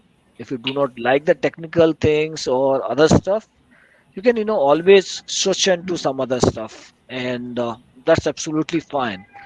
So you can just think of what what are the capabilities of yourself rather than not interested in all of this. That won't work. I'm not interested to become an IT. I just flow with the air, and then I just it'll happen. You never know. I never plan it for let's just say to become an MVP or become a blogger or no, I didn't plan. But when I do the job, I'll do it for the 100% to be make sure that I'll be doing perfectly. So same as you, Akansha, you can also try that, and whatever the things you are doing, and then probably I know you are a young mind. Probably down the line of 1 or 2 years and 3 years, when you just get those experience, you would know in which fields you have to enter, right? And probably the technical sides, or probably when you have a placements, or you might get a job into TCS in somewhere. When you choose the company, the path is automatically decided that you have to become an engineer. And when you go to the company, what role is going through it, right? Samir is or let's just say I'm a BSc biology. I have seen a couple of people who's doing the BTech from the CS. They wanted to developer, but they into the system support engineer because that company hired and then put it into the supports, right? So the yeah, path will be defined automatically, but you can start things whatever you are interested on. Either it could be technical, non-technical, or social, or you have some creativity. You can start good university, right? You can get in touch with your management and then do some creative things, organize some creative things in your university. The same with us also. I think So even just having a yes, little play around on like Microsoft Learn, right? Learn.microsoft.com, right? They have introductory level courses for pretty much any technology that Microsoft offer. And if you don't know anything about any Microsoft technologies, you think maybe, oh, maybe machine learning is interested. Like spend half an hour having a look at the Microsoft Learn course. There might be like a try it sort of function where it'll give you access to some test resources. But like, yeah, if it's tech, you just don't know which part of tech. There are like Lalit and Samira said earlier, you know, Pluralsight courses, things available through LinkedIn. There are all sorts of learning resources out there to let you sort of try things at a fairly entry level part. Like, yeah, machine learning, kind of interesting. Check it out on Microsoft Learn, see what you think, right? Sign up for an Azure account as a student, you get a bunch of free credit to play around with as well. So, yeah. Cool. We will take one last question. We are coming to a close. So Mansi asks, how can we get an internship in big companies in third year, and what steps we should take, and in which languages to learn? I think by languages, she means programming languages, I think. May I comment on that? Yeah, of course. I think if a company is looking for internship, they do not seek really an experienced person, but how I imagine this is they hire really a student, and really they educate and they provide you all the learning materials in order for you to progress at certain technology. So if I'm a big company and I need to hire internship, I would not expect of my internship to know programming languages or to be proficient at certain technology. What I would expect instead is that the guy or the girl who I'm hiring, that it's he or she is motivated, that they really show passion for what they are doing. That's very important, and that's I think enough for me. I won't expect really some really deep technical knowledge or something like this. Agree. So we have to add a couple of things in Stoyans. So it depends upon company. In India, at least, for example, my first internship where I gave interview to was Quick Hill. So they were expecting the person who had much better understanding about C++ rather than having Java or .NET. So it depends upon the company in which you are trying to apply to. See what their core domain is. If they are like specialized in particular domain, go with that technology. But again, it goes with if you are interested in that technology itself. Many people I have seen is like they went to antivirus companies, and at certain point they feel like, oh, I don't want to learn C++ and all those low-level jargon. Instead, they want to just develop an application that run on website or somewhere else. So go through your core and then learn. Maybe if you are going to server, go through Java or .NET, or Python is a good choice. If you want to go to data science or machine learning, Python or R language is a good choice. If you want to go to low-level system, go to C, C++ or Golang if you are so fancy about it. I think that's it. There is no secret about it, to be frank. It's just a little bit of domain and common sense with the company.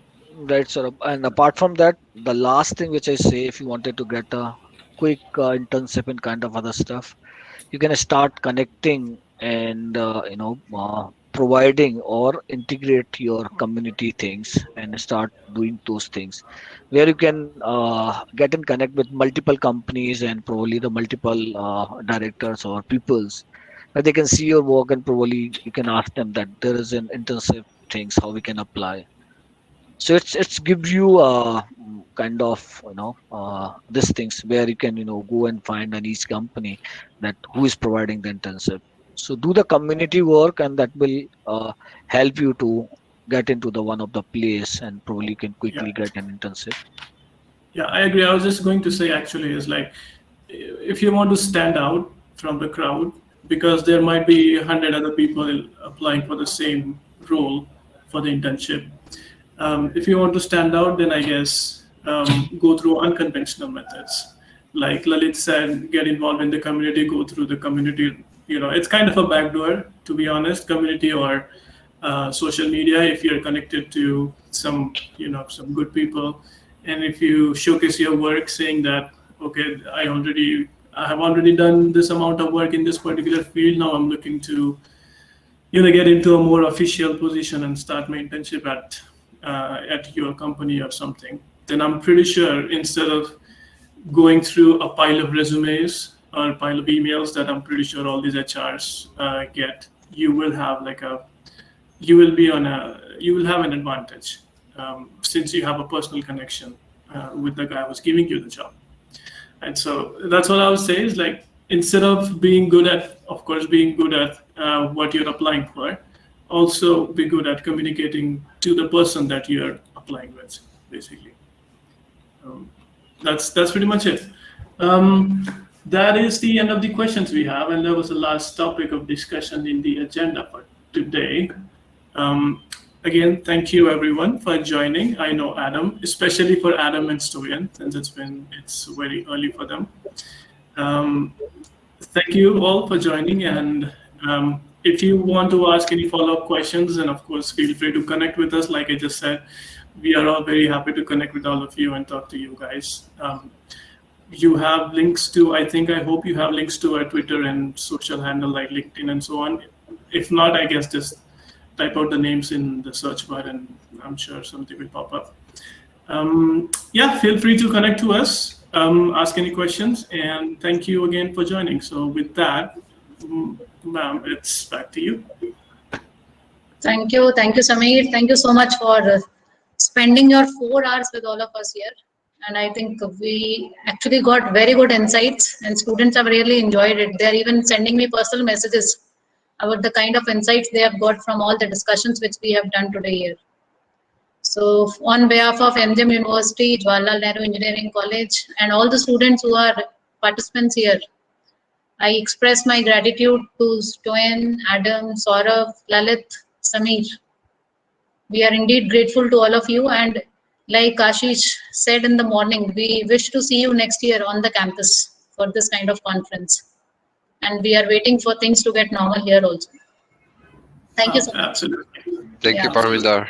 Thank you, Parminder. Yeah, thanks a lot. Thank you so much. Thanks all for joining again, and hopefully I'll see you soon. Guys, just a quick reminder, just always go to expertslive.in. If you see events out there, we are welcome to join. It's always free anyways. So drop in there, say hi, and we will be very happy to help you out. Perfect. And lastly, but not least, thanks Adam, and thanks to Squared Up for sponsoring this event. They provided us with this awesome platform, Livestorm. Adam, I hope you got the investment back in return. And you're probably... It's not about getting anything back. Awesome. Cool. Thanks again. Thanks for joining, and have a nice day. Thank you. Have a nice weekend. Thank you. Bye. Thank you, guys. Thank you, Stoyan. Thank you, Adam. So much. Thanks, Lalit. Yeah. Thanks, man. Thank you. Thanks, Adam. No issues. Bye.